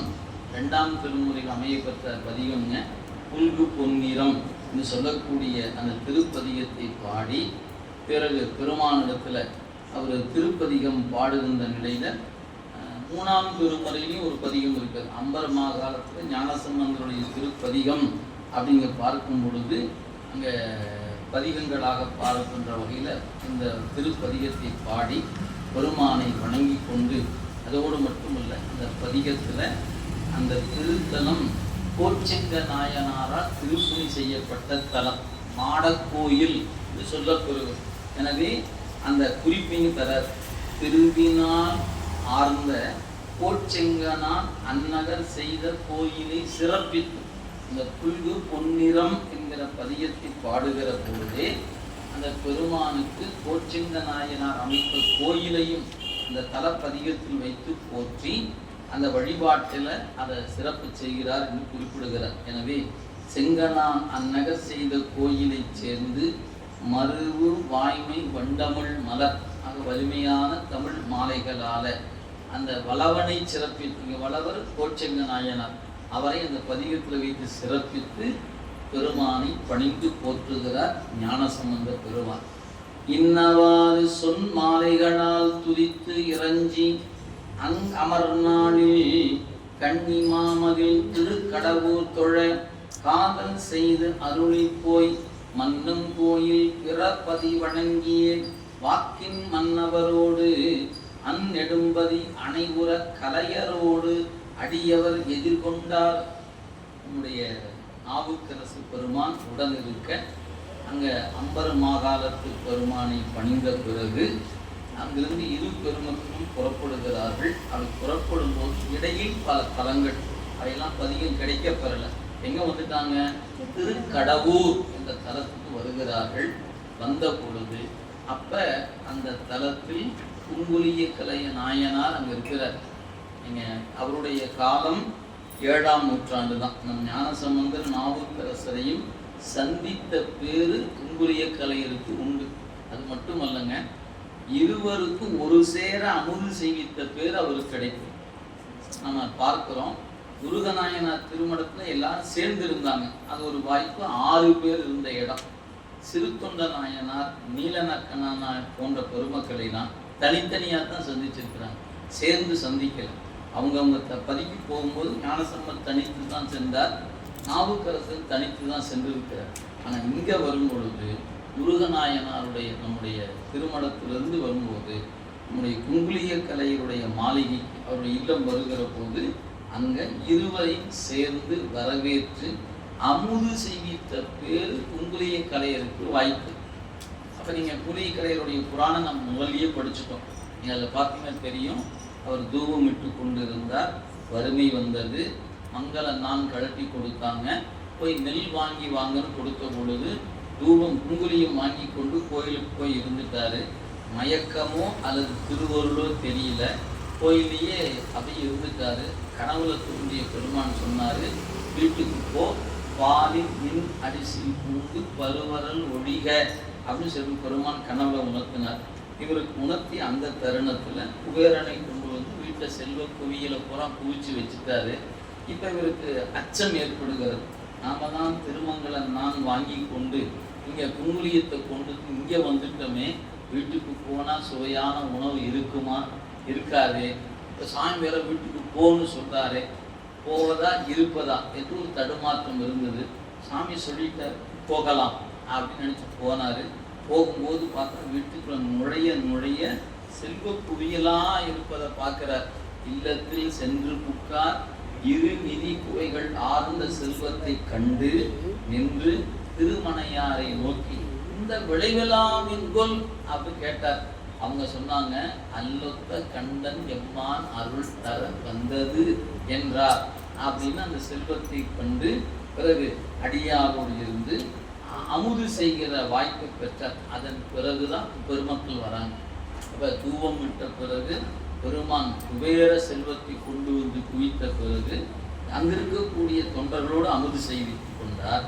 பிறகு இரு பெருமக்களும் வருகிற பேரு பெறுகிறார். எனவே குங்குளிய கலைய நாயனாருக்கு மற்ற நாயன்மாரை காட்டில் கிடைத்த பேர் என்னன்னு கேட்டார். மங்கையர் அரசியாருக்கு அந்த வாய்ப்பு இல்லை. ஏன் தனித்தனியாக தான் போனாங்க. இங்கே தான் அவங்களுக்கு இருவரையும் ஒரு சேர வரவேற்கின்ற பேரு குங்குளிய கலைய நாயனாருக்கு கிடைக்கப்பட்டது. எனவே இருவரையும் வரவேற்றார்கள். தமது திருமணத்தில் தங்கி அமுது செய்விக்கின்ற பணியை குங்குளிய கலையர் நமக்கு செய்கிறார். அதாங்க சொன்னாரு. அவ்வாறு வந்த நிலையில கலையரோடு அடியவர் எதிர்கொண்டார். அப்படி வரவேற்ற பொழுது ரெண்டு பேரும் வரவேற்றாங்க. அங்க சென்று பெருமானை வணங்கி பதிகம் பாடுகிறார். மற்றவன்பதி அணைந்து வீரட்டானத்து மழவிடையார் கோயில் சுற்று மாளிகை வலம் கொண்டு காலனை உதைத்து உருட்டிய செய்ய பொற்சிலம்பணி தாமரை வணங்கி முன் போற்றி உய்த்து எதிர் நின்று பற்று அறுப்பவர் சடையுடையான் என்னும் பதிய இசை பாடி. அங்க பெருமானிடத்துல அவர் பாடிய அந்த பதிகம் சடை உடையான் என்கிற ஒரு பதிகம்ங்கிறார். மற்ற வன்பதி அணைந்த வீரட்டான். ஏன்னா திருக்கடவுர் என்பது அட்டவீரட்டான தலங்கள்ல ஒன்று. யமனை உதைத்த தலம் என்பது இந்த தலத்துக்குரிய சிறப்பு. காலனை காலால் உதைத்த தலம். அதனால வீரட்டானத்து மழவிடையார் கோயில் சுற்று மாளிகை வலம் கொண்டு முதல்ல கோயிலை வலமாக வந்து பிறகு பெருமான் முன்பு போய் நிற்கிறார். அந்த பெருமான் யாரு? காலனை உதைத்து உருட்டிய செய்ய பொற்சிலம்பணி தாமரை. இந்த திருவடியை சொல்வது சிவந்திருப்பதுனால தாமரை போன்ற திருவடி அப்படின்னு சொல்வது. எனவே அந்த சிலம்பு அணிந்திருக்கின்ற திருவடி, இந்த திருவடி தான் காலனை உதைத்தது. எனவே உதைத்ததுனால சிவந்த திருவடி. அதனால உதைத்து உருட்டிய செய்ய, செய்யன சிவந்தன்னு அர்த்தம். ஆக எட்டி உதைத்த காரணத்தினால சிவந்த திருவடி அப்படின்னு பொருள். நம்ம சில நேரம் சொல்லுவோம், அடித்த மாத்திரத்துல கை சிவந்துருச்சு, அப்போ அடி வாங்கணும் எவ்வளோ சிவந்துரும் அப்படின்னு கேள்வி வருமா இல்லையா? அந்த மாதிரி எட்டி உதைச்சாரு சாமி, கால் சிவந்துருச்சு, உதவான ஆளுக்கு என்னவா இருக்கும் அப்படின்னு சிந்திச்சு பார்க்கணும். அதனால பெருமானுடைய திருவடி, திருநாவுக்கரசர் ஒரு தேவாரத்தில் சொல்வாரு, சாமியுடைய திருவடி சிவந்து இருக்கிறது என்ன காரணமா இருக்கும்? அந்த ரெண்டு கேள்விக்கு அவர் ஆராய்ச்சி பண்றார். அம்மாவுடைய கை சிவந்து இருக்கிறது, அவளுடைய கை பெருமானுடைய திருவடியை அப்படியே மெல்ல வருடிச்சான், அதனால இந்த சிவப்பாங்க ஒட்டிக்கிச்சா தெரியல, அல்லது காலம் உதைச்சதுனால சிவந்துச்சான்னு தெரியலையா. அவர் கேட்கிறார், உங்களுக்கு எதாவது தெரிஞ்சால் சொல்லுங்களேன் அப்படின்னு நம்மளை பார்த்து கேட்குறாரு, அடியார்களை பார்த்து கேட்குறாரு. உதைத்ததுனால அந்த திருவடி சிவந்ததா இந்த செங்கை வருட சிவந்ததா எனக்கு தெரியல, உங்களுக்கு தெரிஞ்சால் சொல்லுங்க அப்படின்னு அப்போ நம்மளை பார்த்து கேட்கிறார். அப்படி அந்த திருவடி செய்ய திருவடி, செய்யன செம்மையான திருவடின்னு ஒரு பொருள் இருக்கிறது, சிவந்த திருவடி என்னும் பொருள், ரெண்டு வகையான பொருள் இருக்கிறது. எனவே செய்ய திருவடியை துதித்து பெருமானை பதியம் பாடும்போது சடை உடையான் என்கிற ஒரு திருப்பதிகத்தை அந்த பெருமான் முன்பு பாடுகிறார் ஞானசம்பந்தர் பெருமான்.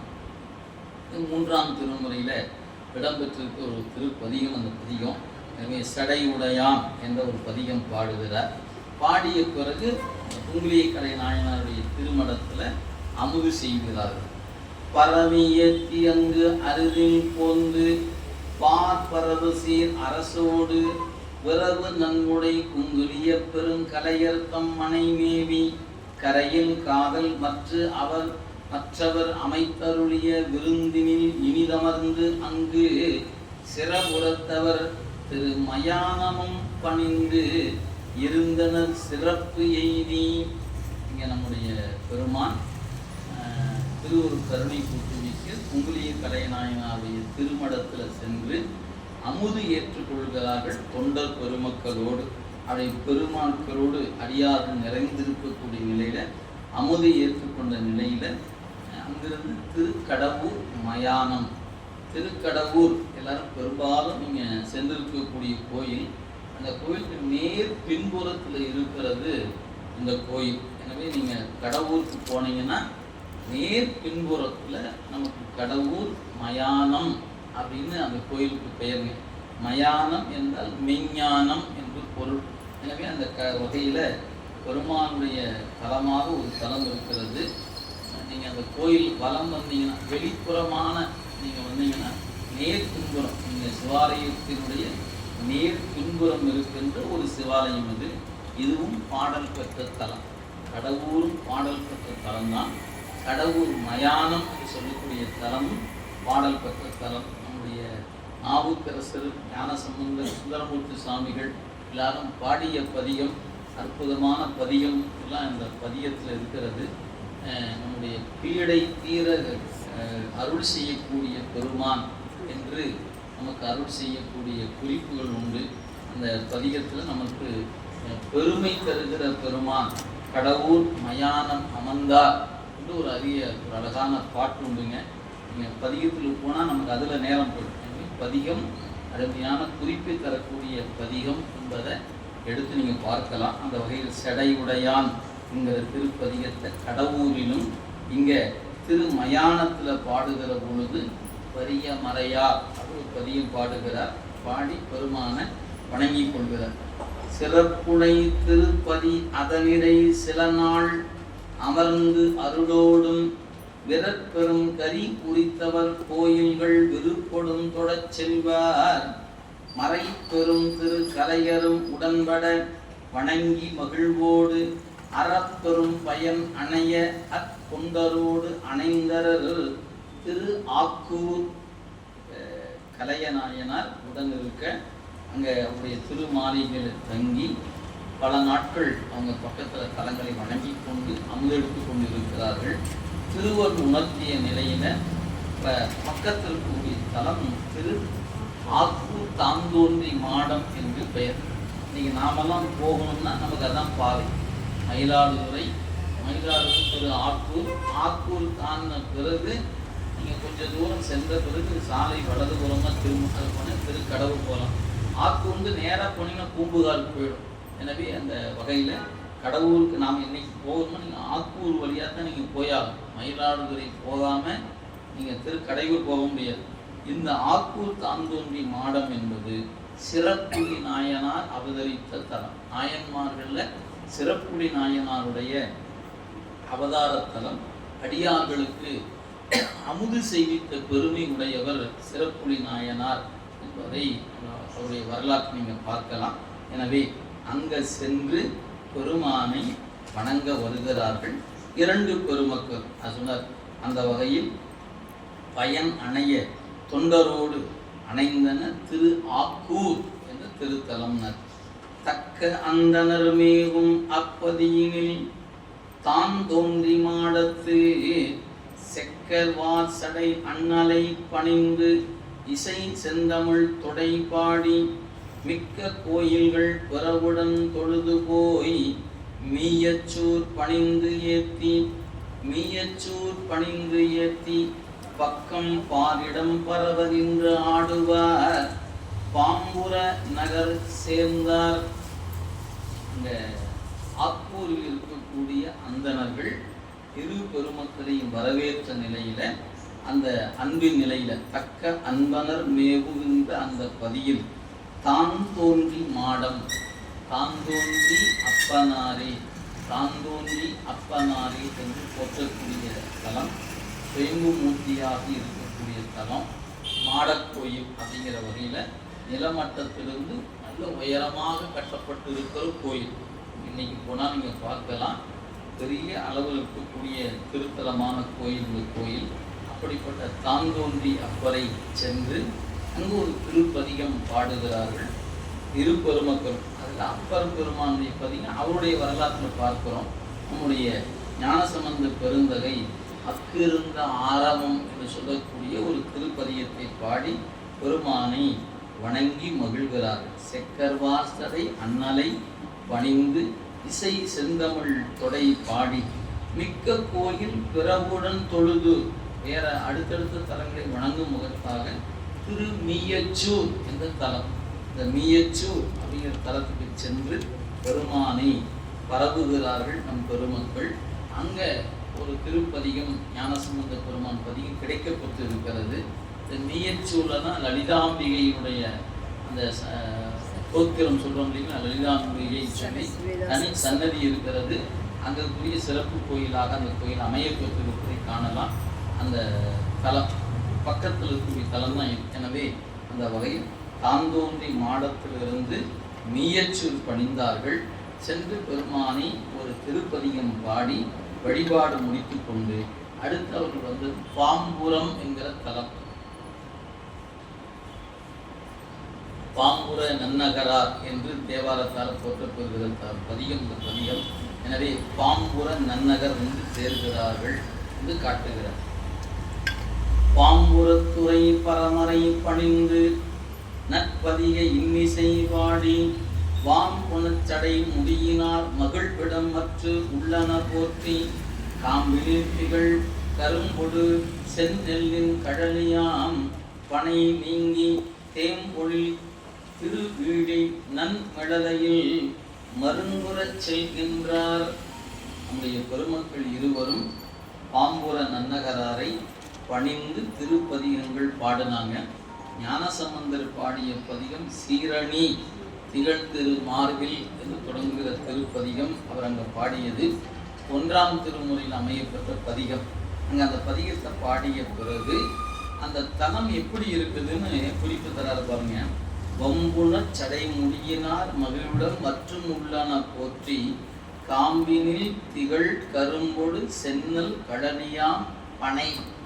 ஆக கரும்பு, நெல்லு, கமுகு முதலான மருத நில கருப்பொருள் நிறைந்திருக்கின்ற வளமான பகுதி என்பதை குறிப்பிடுகிறார். இயற்கை வளம் உடைய பகுதி என்பதனால கரும்பு, நெல் இதெல்லாம் நீர் இல்லைன்னா இந்த பயிர்கள் வாராது. நீர் மிகுதியாக இருக்கிற இடத்தெல்லாம் கரும்பு பயிரிட முடியும், நெல் பயிரிட முடியும். எனவே அந்த குறிப்பை உணர்த்துவதற்காக மூங்கில், கரும்பு, செந்நெல் இவையெல்லாம் இருக்கக்கூடிய பனை, பண்ணை என்பதில் அந்த இன் வந்து செய்யுள்ள யாப்புன்னு அடிப்படையில் எழுத்து விட்டு இதுக்கு இடைக்குறைன்னு பாருங்க. ஒரு சொல்லுல நீங்கள் எடுத்துக்கொண்டால் முதல் எழுத்தை விட்டு சொல்லலாம், கடைசி எழுத்தை விட்டு சொல்லலாம், நடுவில் இருக்கிற எழுத்தை விட்டு சொல்லலாம். இப்போ தாமரை அப்படின்னு ஒரு வச்சுங்களேன், அந்த தா என்ற எழுத்தை விட்டுட்டு மறை அப்படி மட்டும் சொல்லலாம். வல்லினம் போட்டிங்கன்னா வேதமாயிடும். மறை அப்படின்னு சாதாரண மறை அப்படின்னு போட்டிங்கன்னா மானுக்கும் மறைன்னு பேர். மான் மறை அப்படின்னா மான் ஒரு பொருள் இருக்குது, அப்புறம் தாமரைன்னு ஒரு பொருள் இருக்குது. இது மறைன்னு போட்டால் அது தாமரையை குறிக்குமா மானினத்தை குறிக்குமான்னு கேட்டால் பக்கத்தில் இருக்கிற சொல்ல படிக்கணும். அந்த சொல்ல படிச்சிங்கன்னா அது தாமரையா அல்லது மானா அப்படின்னு தெரிஞ்சுக்கலாம். மானும் மறையும் அப்படின்னு சொன்னால் அந்த மான் இனத்தை குறிக்கதா போயிடும்.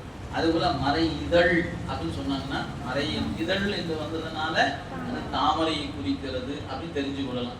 எனவே ஒரு சொல்லுல முதல் எழுத்தை விட்டு சொல்லலாம். இதெல்லாம் இறைவன் இலக்கண நூல்களில் புலவர்களுக்கு வழங்கப்பட்டிருக்கிற சுதந்திரம் என்று பெயர். நீங்கள் ஆராய்ச்சி தமிழ் மொழியை நன்கு ஆய்வுல நோக்கில் நீங்கள் பார்த்தீங்கன்னா இது முதல் குறை, தலைக்குறைன்னு சொல்லுவாங்க. அதுவே கடைசி சொல்லி விட்டாச்சுன்னா இடைக்குறையும் பேர், கடைக்குறையும் பேர். நடுவில் ஒரு எழுத்தை விட்டுச்சுன்னா இடைக்குறையும். ஏன் விடணும்? சேர்த்து சொல்ல வேண்டியதானே அங்கிட்டா யாப்பினுடைய அமைப்பு இது விருத்தப்பாக்களால் அமைந்திருக்கிறது. இந்த விருத்தத்தில் அந்த ஒரு எழுத்தை சேர்த்துனீங்கன்னா அந்த அமைப்பு கெட்டு போயிடும். அதனால அதை விட்டு சொல்வது என்பது மரபு. இதை இதெல்லாம் நீங்கள் நூலை படிக்கும். உதாரணம் சொல்லணும்னா நமச்சிவாய வாழ்க அப்படின்னு அந்த முதல் வாழ்க வரும்போது பார்த்தீங்கன்னா வா கூட ஒரு ஆ போட்டுருப்பாங்க. ரெண்டாவது இருக்கிற மொத்தம் அதில் 6 முறை வாழ்க வரும். 5 இடத்துலையும் வாழ்க வாழ்க வாழ்க தான். ஆனால் முதல் வருகிற வாழ்க மட்டும் வாழ்க அல்ல, வாழ்க. ஒரு நீங்கள் இந்த வா என்பது நெடில் 2 மாத்திரை, ஒரு ஆ கூட போட்டிருக்கிறார். அப்போ அந்த ஆ அப்படிங்கிற எழுத்து சேர்ந்ததுனால அந்த வா என்பதை 3 மாத்திரை அளவுக்கு உச்சரிக்கும். 2 மாத்திரை அது இயல்பா இருக்குது, ஒரு ஆ சேர்ந்து இருக்கு. அப்ப நீங்க என்ன பண்ண வாழ்க வாழ்க, இந்த வாவை கொஞ்சம் நீட்டணும், நீட்டித்தான் சொல்லணும். மற்ற இடங்கள் அப்படி சொல்லக்கூடாது. வாழ்க வாழ்க வாழ்க தான். ஏன்னா அங்க 2 மாத்திரைக்கான உச்சரிப்பு தான். ஏன் இப்படி வச்சாரு? அதுக்கு பேர் இன்னிசை அளபடைன்னு பேர். ஒரு மாத்திரையை கூட்டுனதுனால அதுக்கு அளபடை அப்படின்னு பேர். அப்ப ஏன் அந்த செய்யுள் அமைப்புல அங்க வாழ்க என்பதுல ஆ போடாம விட்டுருந்தாருன்னா இலக்கண குற்றம் வந்துவிடும்.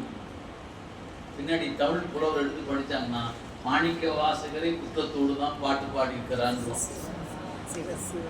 புரியுதுங்களா? அதாவது இது ஏன் சொல்றதுன்னா நம்முடைய தொல்காப்பியத்தினுடைய இலக்கண அமைப்பு, நன்னூல் சூத்திரத்தினுடைய இலக்கண அமைப்புகளை நீங்கள் படித்து நன்கு தெரிந்து கொள்ளணும்னா நம்முடைய திருமுறைக்குள்ள தான் மொத்தம் இருக்கும். அது நம்ம தமிழுக்குரிய பெருமை 5 இலக்கணம்னு பேர். எழுத்து, சொல்லு, பொருள், யாப்பு, அணி. நீங்கள் எடுத்து பார்த்தீங்கன்னா எழுத்து இலக்கணம், சொல் இலக்கணம், பொருள் இலக்கணம், யாப்பு இலக்கணம், அணி இலக்கணம் 5ஆ பிரிச்சிருக்கோம். இந்த 5ம் தெரிஞ்சதுன்னா தமிழ் நன்கு நீங்கள் அறிந்திருக்கிறீங்க பொருள். இதைத்தான் நம்ம ஆசிரியர்களாக கல்வியில் போகும்போது ஆய்வு பட்டம் வரைக்கும் படித்து செல்கிறது படிப்பது. அப்படி வரும் பொழுது யாப்பின் அமைப்பு கெட்டு போய்விடும் என்பதனால அங்கே ஒரு இன் போடாமல் விட்டுட்டார். பண்ணை அப்படின்னு சொல்லாம பனை அப்படின்ட்டார். ஏன்? இது பனை மரமாக இருந்தால் 2 சுழி நெய் வந்திருக்கணும். அங்கே இருக்கிறது 3 சுழி நெய் வந்திருக்கு. அப்போ 3 சுழி என்பது பண்ணை அப்படிங்கிறது. அப்போ நீங்கள் இதெல்லாம் நீங்கள் படிக்க படிக்க உங்களுக்கே தெரிஞ்சிடும். வேற ஒன்றும் இல்லை, தனியாக போய் படிப்பதில்லை. நீங்கள் பார்க்கும்போது இங்கே என்ன சொல்லியிருக்கிறாரு? காம்பினில் திகழ் கருங்கோடு சென்னல் கழனி. கழனி என்பதனால வயல் வந்தாச்சு. இப்போ வயல் வந்ததுனால அதனோடு வரக்கூடிய சொல்லி என்னவா இருக்கணும்? பண்ணை அப்படிங்கிறது இயல்பாக பொருந்தும். இதாங்க நீங்கள் படிக்கும்போது தெரிந்து கொள்ளக்கூடிய. எனவே பண்ணை நீங்கி அப்புறம் வயல்கள் சூழ்ந்த பகுதியாகிய அந்த திருத்தலம் எது? இந்த பாம்புர நன்னகர் சொன்னார்ங்களா, இந்த பகுதி பொதுவாகவே சோழ மண்டலமே நமக்கு வயல் சார்ந்த பகுதி தான். அதுதான் நம்ம அதனால அவங்க பகுதி வளமான பகுதி. அதை ஆட்சி செய்ததுனால சோழர்களுக்கு வளவர்னு பேர். வளமான பகுதி என்பதனால வளவர் என்று அவங்களுடைய பெயராயிற்று. அதனால பண்ணை நீங்கி தேம்பொழில், நல்ல தேன் பொழிகிறதான். தேன் பொழின்னு அர்த்தம்? மரங்கள் மிகுதியாக இருக்கிறது, அதில் பூக்கள் மிகுதியாக இருக்கின்றன. வண்டுகள் சாப்பிட்டது போக அது ஒழுகுறாங்க. வண்டு சாப்பிட முடியல, அதுக்கு அத்தனை வண்டு சாப்பிட்டும் பூக்கள் இருந்து தேன் ஒழுகுதான். தேன் பொழில் திருவீழி மிடலை.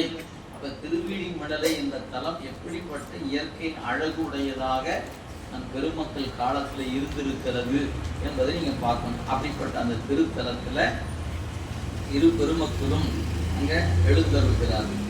அப்பொழுதின் ஆண்ட அரசை எதிர்கொண்ட மெய்பெருமை அந்தணர்கள் வெங்குருவால் வேந்தனார் பிற்பட வந்து எய்தும் பெரும் பேறு கேட்டு உவப்பார் எப்பரிசினால் வந்து அணைந்தது அங்கு எதிர்கொண்டார். குறிப்பு தரார் பாருங்க. இப்ப இருவருமா தான் தலப்பயணம் மேற்கொண்டாங்க. வீழி மடலைக்கு வரும்போது முதல்ல திருநாவுக்கரசர் வந்தாச்சு. அப்பொழுதின் ஆண்ட அரசை எதிர்கொண்ட மெய்பெருமை அந்தணர்கள், திருவீழி மடலை இருக்கக்கூடிய அந்தணர்கள் வரவேற்க வந்த பொழுது முதல்ல யாரை பார்க்கறாங்க? திருநாவுக்கரசரை பார்க்கறாங்க. அவர் சொன்னாராம், வெங்குரு வெந்த பின்னீர் வருகிறார், இருங்க பொறுமையா இருங்க அப்படின்னாராம். பாருங்க, வெங்குருவால் வேந்தனார் பிற்பட வந்து எய்தும் பெரும் கேட்டு உவப்பார். என்ன, ஞானசம்பந்தர் பெருமானும் வந்து கொண்டிருக்கிறாரா, இன்னே பேரு பெற்றோம், இருவரும் வருகிறார்கள் அப்படின்னு அவங்கள என்ன பண்ணாங்க? எல்லையில காத்து நிற்கிறாங்க. அப்ப நாவுக்கரசரை வரவேற்க வந்தவங்க உடன் திருஞான சம்பந்தர் பின் வருகிறார் என்பதை அறிந்த பொழுது வந்து மகிழ்ந்து அந்த வரவேற்பை கொடுப்பதற்காக நிற்கிறாங்க. இந்த இடத்துல ஏன் காட்டுறாரு? இப்படித்தான் ஒவ்வொரு ஊரிலும் நடந்திருக்குன்னு நீங்க புரிந்து கொள்ளணும். ஏதோ வீழி மடலாம் நிறுத்தி நினைக்கக்கூடாது. ஒவ்வொரு தலத்திலும் திருநாவுக்கரசர் முன்னே வந்து அவருக்காக காத்து நிற்பார். அங்க வரவேற்கிற அடியாரோடு தாமும் இருந்து 2 பேர் சேர்ந்து பெருமானுக்கான செல்வார்கள் என்பதற்கு இந்த இடம் ஒரு அருமையான சாங். அவருடைய வாக்கிலேயே புலப்பட்டிருக்கிறது. அவங்க எப்படி வரவேற்க வந்தாங்க?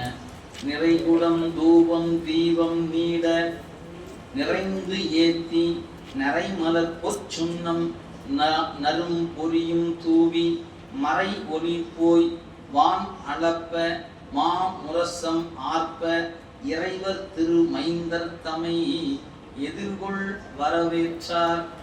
அந்த திருவீழி மிடலையில் இருக்கக்கூடிய பெருமக்கள் இருவரையும் வரவேற்கிறாங்க.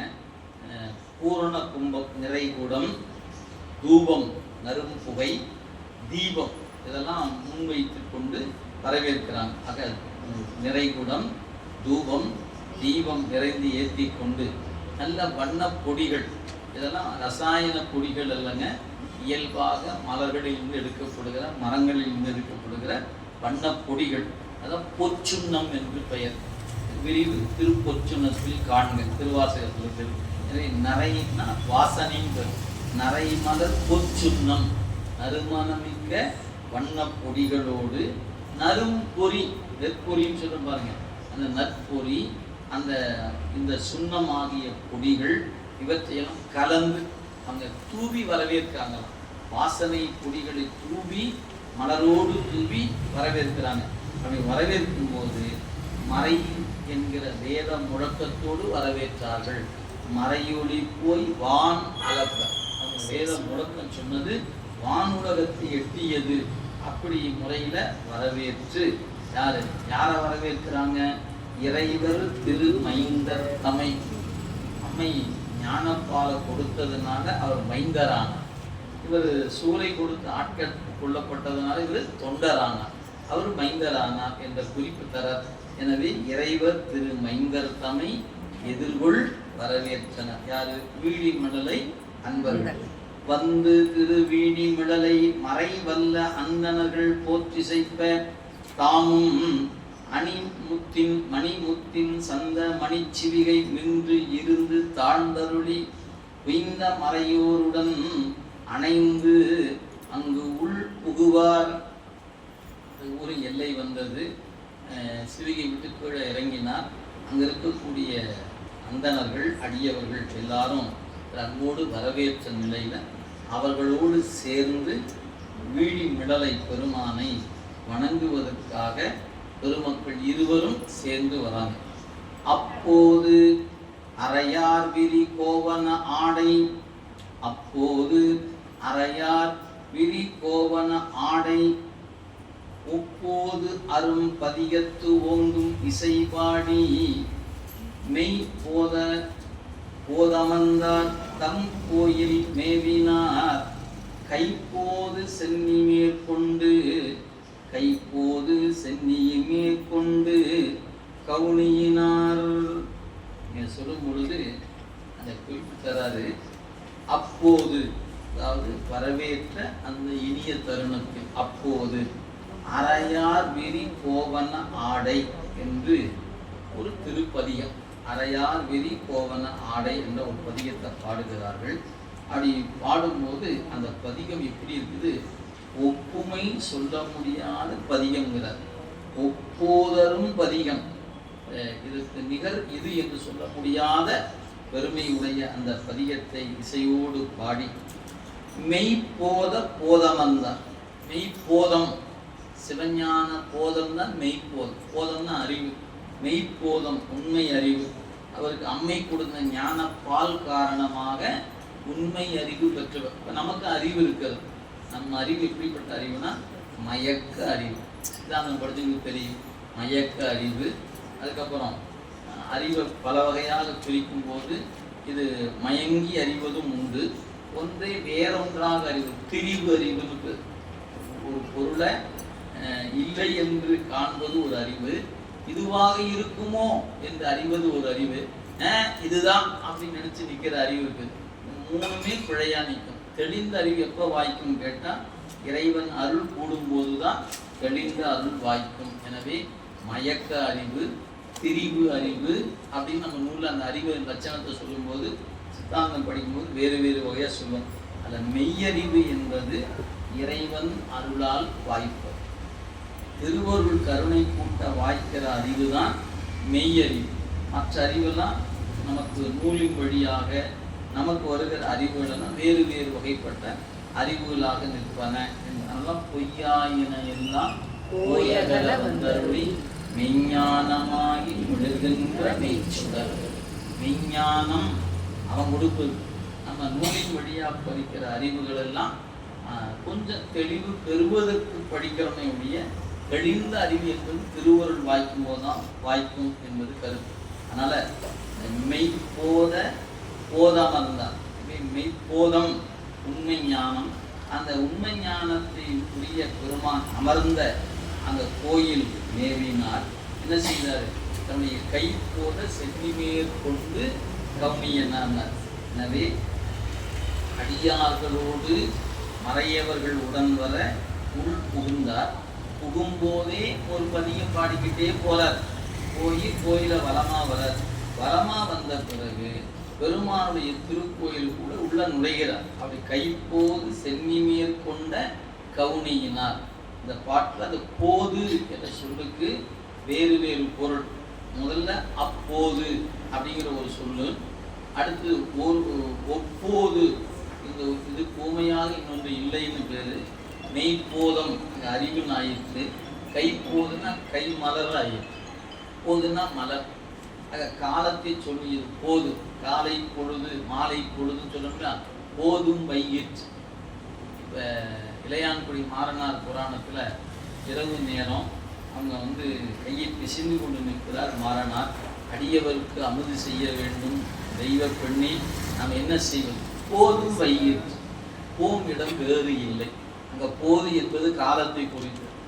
போது அப்போது, அந்த நேரத்துக்கு அவ்வப்போது, அவ்வப்போதுங்கிற போது அப்படின்னு சொல்லுகிறோம். ஆக அப்போது காலமும் ஒரு பொருள் இருக்கிறது. இங்கே சொல்லும்போது போதுன்னா மலர்னு இருக்குது இல்லைங்களா? போதோடு நீசுமந்தேத்தி புகுவார் அவர் மின் புகுவேன். கைப்போது, கையாகிய மலரை தலைமீது கொண்டு வணங்கி கொண்டு ஞானசம்பந்த பெருமான் திருக்கோயிலுக்குள்ள போகிறார்னார். கைப்போது கொண்டு உன் கணப்போது உன் திருவடி போது சற்றும் அச்சிக்கிலேன் என்பார் அபிராமி அந்தாதியில். இங்கே பார்த்தீங்கன்னா தெரியும். எனவே போது என்ற சொல் பல பொருள் தரும். அதில் மலர்னு ஒன்று இருக்குது, காலம் ஒன்று இருக்குது, அதற்கு தக்கவாறு சொல்லப்படுது. அதனால் அப்படிப்பட்ட வகையில் தலைமீது கொண்டு பெருமானை வணங்க உள்ள நுழையும் போதே ஒரு பதிகம். சாமியை பார்க்க போகிறதுக்கு முன்னாடி பதிகம் பாடிட்டே போகிறார். நாவின் தனி மன்னத்தாமும் உடன் நன்ன மேவி வெண்ணெழிந்த கோயில் வலம் கொள்வார். பூவியலும் உந்தியான் போற்ற புவிக்கு இழிந்த தேவியலும் மெய் கண்டு சிந்தை வியப்பு எய்தினார். நம்முடைய பெருமக்கள் இருவருமாக செல்லுகிறார். அதான் உடன் காட்டுகிறார்.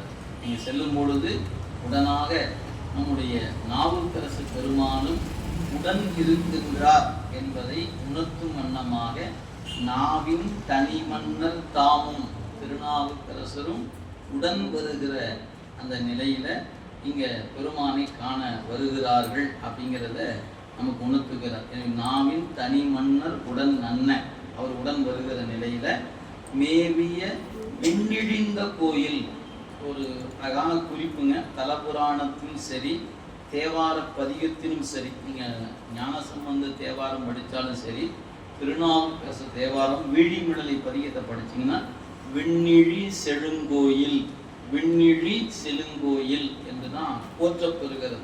அந்த கருவறையினுடைய அந்த விமானம் மேலிருந்து கீழ் இறங்கி வந்ததாக குறிக்கப்பெறுகிறது. வானுலகத்திலிருந்து இறங்கி வரப்பட்ட கோயில் என்பதனால அந்த விமானத்திற்கு விண்ணிழி செடுங்கோயில் என்று பெயர். அதனால அந்த குறிப்பை இங்க தரார் பாருங்க. பூவியலும் மேவிய விண்ணிழிந்த கோயில், விண்ணிழிந்த அந்த கோயில் அப்படின்னு சொல்லி அதை நமக்கு எடுத்து காட்டுகிறார். அப்படிப்பட்ட அந்த திருத்தலத்து பெருமானை வலம் கொண்டு வந்தவர் பூவியலும் உந்தியான் போற்ற. பூவியலும் உந்தியான் என்பது திருமாலை குறிக்கக்கூடிய பேர். பூவியலும் உந்தியான் இது வடமொழியில் பத்மநாபன். வடமொழியில் அவருக்கு பேரு பத்மநாபன். பத்மனா தாமரை, அவருடைய தொப்புலேருந்து தானே தாமரை வந்துச்சு, அதுதான் பிரம்மா வந்தார். ஆனால் பூவியலும் அப்படின்னு சொன்னா உந்தியான், பூவியலும் உந்தியான் என்பது திருமாலை குறிக்கிறது. திருமால் சக்கரப்படை பெறுவதற்காக 1000 தாமரைகள் கொண்டு நாள்தோறும் அச்சித்த தலம் திருவிழி மிடலை. இது அப்பர் தேவாரத்தில் ரொம்ப அழகாக குறித்திருப்பாருங்க. ஒரு நாள் ஒரு பூ குறைந்த போது அதற்காக தன் கண்ணை இடந்து தாமரையாக இட்ட காரணத்தினால பெருமான் உனக்கு என்ன வரம் வேண்டும்னாரு. சக்கரப்படை வேண்டும் என்று கேட்டார். அந்த சக்கரப்படையை பெருமான் திருமாலுக்கு கொடுத்தார் என்பது வரலாறு. அந்த சக்கரம் எப்படி வந்துச்சு? சலந்தரன் என்கிற ஒரு அசுரனை அழிப்பதற்காக பெருமான் என்ன பண்ணாரு? நிலத்துல ஒரு சக்கரத்தை உற்பத்தி பண்ண வரைந்து வைக்கிறார். இந்த சக்கரத்தை நீ எடு, வலிமையானவனா இருந்தா சக்கரத்தை எடுங்கிறார். அவன் அதை பெயர்ந்து அதை எடுக்கும் பொழுது அந்த சக்கரம் கொண்டு அவன் தண்டிக்கப்பட்டான். தண்டிக்கப்பட்ட சக்கரம் பெருமான் கையில் இருந்துச்சு ரொம்ப காலமா. திருமால் போனாரு, அந்த பெருமானை வணங்கி வணங்கி ஒவ்வொரு நாளும் 1008 மலர்கள் கொண்டு பூசிக்கிற 1000 மலர் என்று சொல்லக்கூடிய பூசிக்கிட்டு வர. அப்படி வந்த பொழுது ஒரு நாள் பெருமான் அருள் செய்கிற அந்த வாய்ப்பு வந்த பொழுது ஒரு மலரை இறைவன் மறைத்து வைக்கிறார். அவர் அர்ச்சனை பண்ணி கொண்டே வரும்போது அந்த நிறைவாக சொல்வதற்கு தாமரை இல்லை. அப்ப என்ன பண்ணாராம்? தன் கண்ணீர் தாமரை போன்றது என்பதனால தாமரை கண்ணன் என்பது திருமாலுக்கு பேரும் இருக்கிறது. தன் கண்ணையே மலராக எடுத்து இட்டார். இது எப்போ இட்டாரு? நம்ம வரலாற்றை பார்த்தீங்கன்னா கண்ணப்பரும் கண் இடந்து இட்டவர் தான், திருமாலும் கண் இடந்து இட்டவர் தான். 2 பேரும் அப்போ அன்புல பெரியவங்க தானே கேட்டா, கண்ணப்பர் தன்னலம் கருதாது இட்டார். இவர் வழிபாட்டில் சக்கரப்படை வேண்டும் என்பதற்காக இட்டார். இவர் ஒரு பயன் வேண்டி கண் இழந்தவர். பயன் கருதாது கண் இழந்த அப்பியவர் கண்ணப்பர். இவர் 2 பேருக்குள்ள வேறுபாடு. இருவரும் கண் இழந்தவர்கள் தான். ஆனா இவருடைய வழிபாடு பயன் கருதிய வழிபாடு. கண்ணப்பருடைய அன்பு பயன் கருதாத வழிபாடாயும். அதனால சொன்னார், பூவையிலும் முந்தியான் போற்ற புவிக்கு இழிந்த தேவியலும் மெய் கண்டு. அந்த பெருமான் அம்மையோடு வந்து இருந்து அருள் செய்கின்ற திறமுடைய அந்த பெருமானை போற்றி பரவுகிறார். வலம் கொண்டு புக்கெதிரே வந்து வரநதியின் சலம் கொண்ட வேணி தனி முதல்வரை தாழ்ந்து நிலம் கொண்ட மேனியராய் நீடு பெரும் காதல் புலம் கொண்ட சிந்தையினார் பொங்கி இசை மீர் பொழிந்தார். எனவே பெருமான கோயிலை வலம் வருகிற பொழுது தலைக்கு மேல கை குவித்து கொண்டு சடையார் அறையால் விரி கோவன ஆடை என்று ஒரு பதியம் பாடிக்கிட்டே வலம் வந்தாரு. வலமா வந்து உள்ள நுழைந்தாரு. இப்ப பெருமானை பார்க்கிறார். நீங்க வீடி மிடலை வாய்ப்பு போய் பாருங்க. நல்ல உயர்ந்த பெரிய மூர்த்தி. பின்னால அம்மையப்பர் இருவரும் அமர்ந்த கோலத்தோடு இருப்பாங்க. அதுக்கு முன்னாடி மாப்பிள்ளை கோலத்துல சாமி இருப்பார். ஒரு பெருமான் பெருமாட்டியோடு உற்சவமூர்த்தியில இடவ வாகனத்துல அம்மை கூட நிற்பது போல ஒரு திருமேனி உண்டு. மாப்பிள்ளை சாமின்னு பேர். அதுக்கு அடுத்து உள்ள போனீங்கன்னா அந்த அர்த்த மண்டபம் அப்படிங்கிற மண்டபத்துல நாம எப்படி திருமண மண்டபத்துல பார்த்தீங்கன்னா திருமணத்தின் பொழுது நம்ம ஒரு கால் நட்டு வழிபாடு செய்வோம். அதுக்கு பால்லாம் விட்டு பண்ணும், அரசாணி கால் அப்படின்னு சொல்லி வரோம் இல்லைங்களா. அப்போ மண்டபத்தில் 4 தூண் இருக்கும். கூடுதலாக இதை ஒன்று கட்டி வழிபாடு பண்ணுவோம். அப்போ 5 தூண்கள் ஆகும். அங்கே போய் பார்த்தீங்கன்னா அந்த கோயில் 5 தூண் இருக்கும். இது இயல்பாகவே அந்த மண்டபத்தில் இருப்பதை நீங்கள் பார்க்கலாம். கல்யாண கோலத்தில் சுவாமி இருந்து காட்சி கொடுக்கிற தலமாக இருக்கும். அதுக்காக திருமண தடைகள் இருக்குமானால் அங்கே போய் அந்த பெருமானை வணங்கினால் அந்த தடைகள் நீங்கும் என்பதும் அனுபவத்தில் பார்க்கலாம். அப்படிப்பட்ட பெருமானை இப்போ நேரம் முன்னாடி போய் நிற்கிறார். இப்போ நாம் முன்ன பார்த்த பதிகம் கோயிலை வலமாக வரும்போது பாடப்பட்டது. இப்போ பெருமான் முன்னாடி போய் நிற்கிறாரு, நின்று ஒரு திருப்பதிகம் பாடுகிறார். அந்த பதிகம் என்னங்கிறத எடுத்து காட்டுகிறார். போற்றி சடையார் புனல் உடையான் என்று எடுத்து சாற்றிய பதிக தமிழ் மாலை சந்த இசை ஆற்ற மிக பாடி ஆனந்த உள்ளத்தில் நீற்று அழகர் சேவடி கீழ் நின்று அலைந்து நீடினார். அவர் பாடிய அந்த பதிகம் ஒரு குறிப்பு தராது. சடையார் புனல் உடையார் என்ற அந்த பதிகம் என்று எடுத்து காட்டுகிறாங்க. அந்த பதிகத்தை பாடும் பொழுது கண்ணீர் பெருக்கு ஏற்படுகிறது. அவருடைய உள்ள மகிழ்ச்சியில அப்படியே ரொம்ப நேரம் நீடித்து நிற்கிறார். அது பதிகத்தின் குறிப்பா சாத்தி பதிக தமிழ் மாலை சந்த இசை அப்படிங்கிற இசையில பதிகத்தை பாடி ஆற்ற மிக பாடி ஆனந்த வெள்ளத்து அப்படின்னார். அவருடைய அந்த மகிழ்ச்சி ஆனந்த வெள்ளத்துல திளைத்த நிலையில திருநீற்று கோலமுடைய பெருமானை கண்டு உள்ளம் அந்த ஆனந்த வெள்ளத்துல சிக்கி தவிக்குதுங்கிறார். மகிழ்ச்சியில அதை நிற்குதான். எனவே சேவடிக்கு நின்று அலைந்துன்னு ஒரு வார்த்தை போட்டார். எது வெள்ளத்துல சிக்கிட்டு அந்த வெள்ளம் மேலும் மேலும் இருப்பது போல பேரானந்தத்துல திளைத்து நின்று இந்த திருப்பதிகத்தை பாடுகிறார் என்று கொடுத்திருக்கிறார். அவசியம் நீங்க அடுத்த வகுப்புல அந்த பாடல் முழுமையா படிச்சு பாருங்க. இடையில வாய்ப்பு இருந்தால் நீங்க பார்க்கலாம். சடையார் புனல் உடையான் என்று தொடங்குகிற இந்த பதிகம் நிறைய ஒவ்வொரு பாட்டும் ஆழமான கருத்தை தன்னகத்தை கொண்டிருக்கிற ஞானசம்பந்தர் பதிகங்கள்ல அற்புதமான கருத்து செறிவு மிக்க பதிகங்களில் இந்த தல பதிகமும் ஒன்று. அது இந்த பதிகம் ஒன்று. இல்லை முதல் பாட்டை மட்டும் சொல்லி இன்றைய சிந்தனையை நம்ம நிறைவு செய்து கொள்ளலாம். அதில் முதல் பாட்டில் சொல்றாரு, சடையான் புனல் உடையான் ஒரு சரி கோவனம் உடையான். சாமி யாரு அப்படின்னு கேட்டீங்கன்னா தலை சடை வைத்திருக்கிறார், சடையோடு நீரும் சேர்த்து வைத்திருக்கிறார். சடையார் புனல் உடையான், சடையும் புனலும் உடையான். சரி, தன்னுடைய உடம்புல கோவன ஆடையை உடுத்தி இருக்கிறார். சரி கோவனம் உடையான். அது மட்டுமல்ல, தனது கையில படை என்கிற மழு ஆயுதத்தை உடையவன். படையார் மழு உடையான். அது மட்டுமா, பல பூதப்படை உடையான்.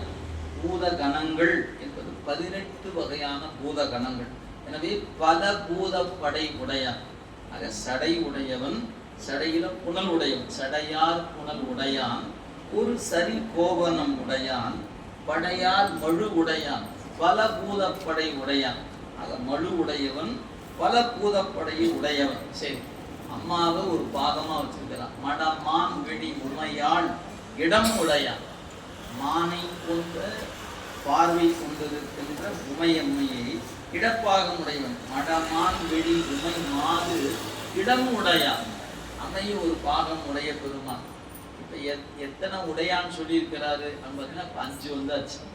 முதல் வரியில 2 உடையான் இருக்குது, 2வது வரியில 2 உடையான் இருக்கிறது, 3வது வரியில உமையை உடையவன், சடை புனல் உடையவன், அதுக்கப்புறம் கோவனம் உடையவன், மழு உடையவன், அப்புறம் பூதப்படை உடையவன். 4 உடையவன் உடையவன். 5வது உமையை உடையவன், அவன் என்னையும் உடையவன். அடுத்த வரி சொல்லுவோம், என்னை உடையான். ஆக உமையை இடமாக உடையவன், என்னை உடையவன். அந்த என்னை உடையவன் இடம் எது தெரியுமா? விடையார் கொடி உடையான் இடம் வீழி மெடலையே. விடை கொடி உடைய பெருமான் யாரோ அவரே என்னையும் உடையவர் அப்படின்னு சொல்ற. அப்ப அந்த இறைவன் சடை, புனல், அப்புறம் படை, மழு, உடை, கோவனம், இப்படி எல்லாவற்றையும் உடையவன். உமை அம்மையை உடையவன், என்னையும் ஆளாக உடையவன். ஆக என்னை ஆளாக உடையவன் இடம் எது தெரியுமா? திருவீழி மிடலை என்று அருமையான பதிகங்க. இந்த பதிகத்துல வாய்ப்பு இருக்கும்போது நீங்க ஆசிரியர் வழி கேட்டுக்கொள்ளலாம். 10 பாடலும் மணிமணியான பாடல். இந்த ஒரு நமக்கு காலம் கருதி நான் ஒரு பாட்டை மட்டும் தான் சொல்றேன். இடையில் இருக்கிற பாடல்கள் நீங்க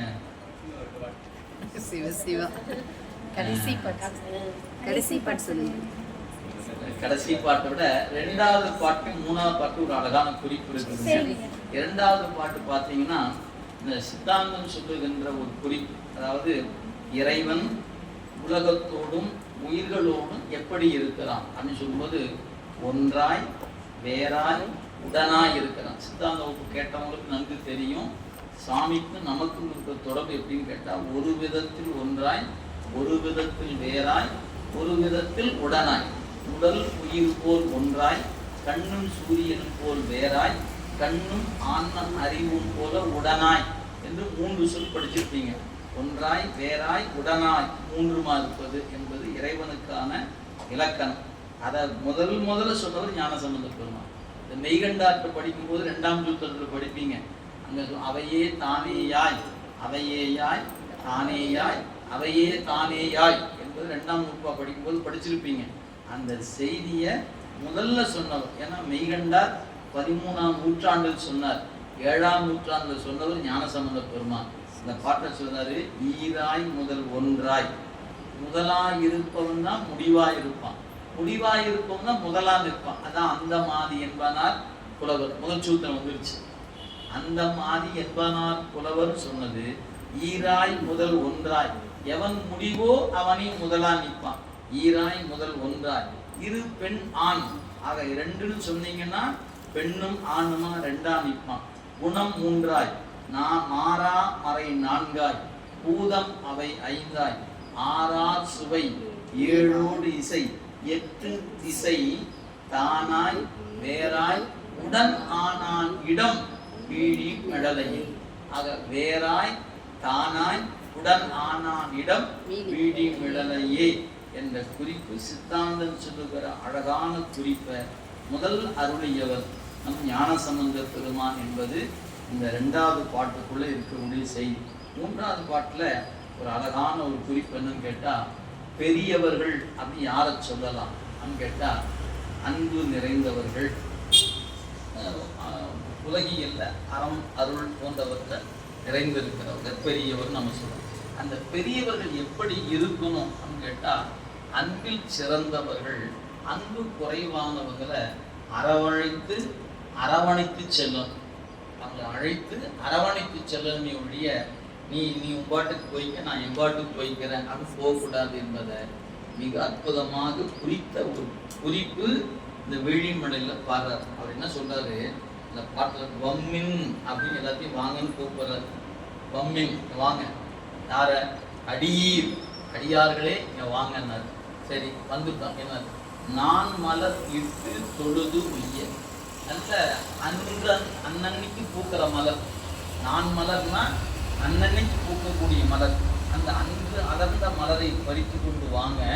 அந்த பெருமானை தூவி நம்மளாம் உய்வுக்கான வழியை தேடலாம். சரி, அந்த பூக்களை கொண்டு தூவும் போது உங்க அன்பெல்லாம் கொண்டு வாங்க, நான் என்னுடைய அன்பு வச்சிருக்கிறோம், நாம கலந்து சாமிக்கு வழிபாடு பண்ணலாங்க. அவருடைய அன்பு ஒப்பில்லாத அன்பு. ஞானசம்பந்தருடைய அன்பை ஒப்புமையை காட்ட முடியாது. ஏன்? அன்பில் மிகப்பெரிய செல்வர் அவர். நாமெல்லாம் அவருடைய அன்புக்கு முன்னாடி நாமெல்லாம் நம்ம அன்புன்னே சொல்ல முடியாத அளவுக்கு ரொம்ப கீழே இருக்கிறவங்க. அவர் நம்மளை பார்த்து சொல்றாரு, நீங்களும் வாங்க, உங்க அன்பை கொண்டு வாங்க, எங்கிட்டையும் கொஞ்சம் அன்பு இருக்குது, நம்ம கடந்து வழிபாடு பண்ணலாமா அப்படின்னு கூப்பிடாரு. நீங்க யாராவது அழைப்போம்னா என்ன? நல்லா நீங்க சிந்திச்சு பாருங்க. சும்மா நான் புரிவதற்காக சொல்லுகிறேன். ஒரு நிறுவனத்தினுடைய தலைவர் இருக்கிறான்னு வச்சுக்கோங்க. ஒரு திருப்பூர் நிறுவனங்களுடைய தலைநகராக இருக்குது. அப்போ அந்த நிறுவனத்தின் தலைவர் ஒருத்தருக்கு அழைப்பு கொடுத்து எப்படி பாரு, தன் ரேஞ்சுக்கு தான் கூப்பிடுவார். நம்மள மாதிரி யார் கம்பெனிலாம் வச்சுருக்காங்களோ அவங்கள பார்த்து கூப்பிட்டு வாங்கன்னு கூப்பிடுவார். ஏன் கொஞ்சம் பொருளாதாரத்துக்கு கீழே இருக்குன்னா அவனெல்லாம் எதுவும் கூப்பிடுவான்னு கூட மாட்டான். ரொம்ப பழக்கமாக கூட இருக்கலாம், நெருக்கமாக கூட இருக்கலாம், சொந்தமாக கூட இருக்கலாம். அதெல்லாம் இப்போல்லாம் ஒன்றும் காணாம விடு, அவனா கூப்பிடாது விடு அப்படின்னு விட்டுடுவார். ஏன் நம்ம ரேஞ்சுக்கு கூப்பிடணும் அப்படின்னு நினைப்பாரா இல்லையா? இதுதாங்க இயல்பு எல்லாருக்கும். படித்தவன் என்ன பண்ணுவான், படித்தவனு கூப்பிடுவான். அவங்கவுங்க உங்களுக்கு நாம யாரை கூப்பிடுவோம், அடியாரை கூப்பிடுவோம். ஏன் நம்ம அடியார்னா அடியார் தானே கூப்பிடுவோம். அவங்கவுங்க ஒரு ரேஞ்சு வச்சுக்குவாங்க. பொருள் இருக்கும் பொருளுக்கும் கூப்பிடுவாங்க, அருளுக்கும் அருளுக்கும். இப்படித்தான் எல்லாரும் கூப்பிடுவது பழக்கம். ஆனா அன்பு நிறைந்திருக்கிற ஞானசம்பந்தர் அன்பில்லாத மக்களை பார்த்து சொல்றாரு, இங்க வாங்க, உங்கள்கிட்ட என்ன இருக்குதோ கொண்டு வா, எங்கிட்ட இருக்குது, நாம 2 பேரும் கலந்து நம்ம சாமி கும்பிடலாம். நம்ம இந்த கிராமத்துல ஒரு பழமொழி சொல்லுவாங்க, நீ நெல்லு கொண்டு வா, நான் உமி கொண்டு வர்றேன், 2 கலந்து ஊதி ஊதி சாப்பிடலாமா அப்படின்னு சொல்லுவாங்க. கேள்விப்பட்டிருக்கீங்க அந்த மாதிரி? ஏன் லாபம் உங்கள்கிட்ட தான் இருக்கு, நீ அது பேசாம நீயே கொண்டு வா, நம்ம சாப்பிடலாம்னு சொல்லலாம். இல்லை, நானும் ஒன்று கொண்டு வரேன், நீயும் ஒன்று கொண்டு வா, 2த்தையும் கலந்துக்கலாம். கலந்தா ஊதுனா நான் வச்சுருக்க உமியெல்லாம் பறந்து போயிடும், நீ இருக்கிற நெல்லை வச்சு சாப்பிட்டுக்கலாம் அப்படின்னு பேரு.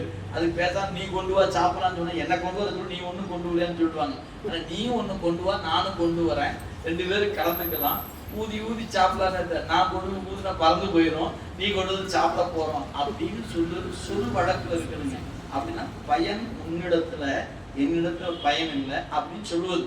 ஆனா இங்க அன்பு நிறைந்த ஞானசம்பந்தரை சொல்லுகிறார், அன்பில்லாத மக்களை பார்த்து சொல்லுகிறார், உங்க அன்பை கொண்டு வாங்க, என்னுடைய அன்பு இருக்கிறது, நாம் கலந்து வழிபாடு செய்யலாம். இதுதான் அருளாளர்னு. ஞானிகள் என்று ஏன் சொல்லணும்னு கேட்டீங்கன்னா, அவங்க நம்பொருட்டு இறங்கி அவர்கள் இடத்துக்கு நம்மை அழைத்து செல்பவர். அதான் வம்பின் அடியில் நான் மலர் இட்டு தொழுது உய்ய அன்பினோடு எம் அன்பு செய்து ஈசன் உரை கோயில். இந்த கோயில் யாரு? உன்னுடைய அன்பும் என்னுடைய அன்பும் கலந்து இருக்கு, ஏற்றுக்கொள்கிற பெருமான் இருக்கிற கோயில் இது, ஈசன் உரை கோயில்.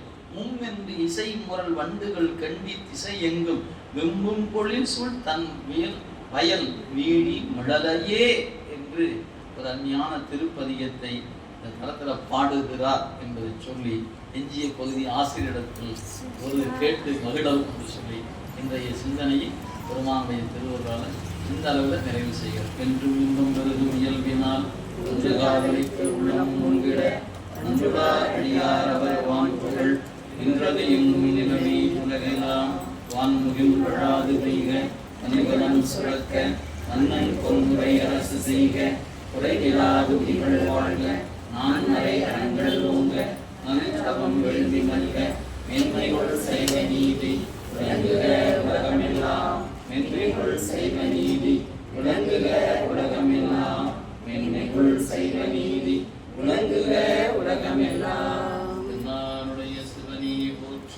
நாட்டவர்க்கும் இறைவா போற்றி, குறைந்தாய் போற்றி, பாகம் வெண்ணுரு ஆனாய் போற்றி, கனகத்திரளி போற்றி.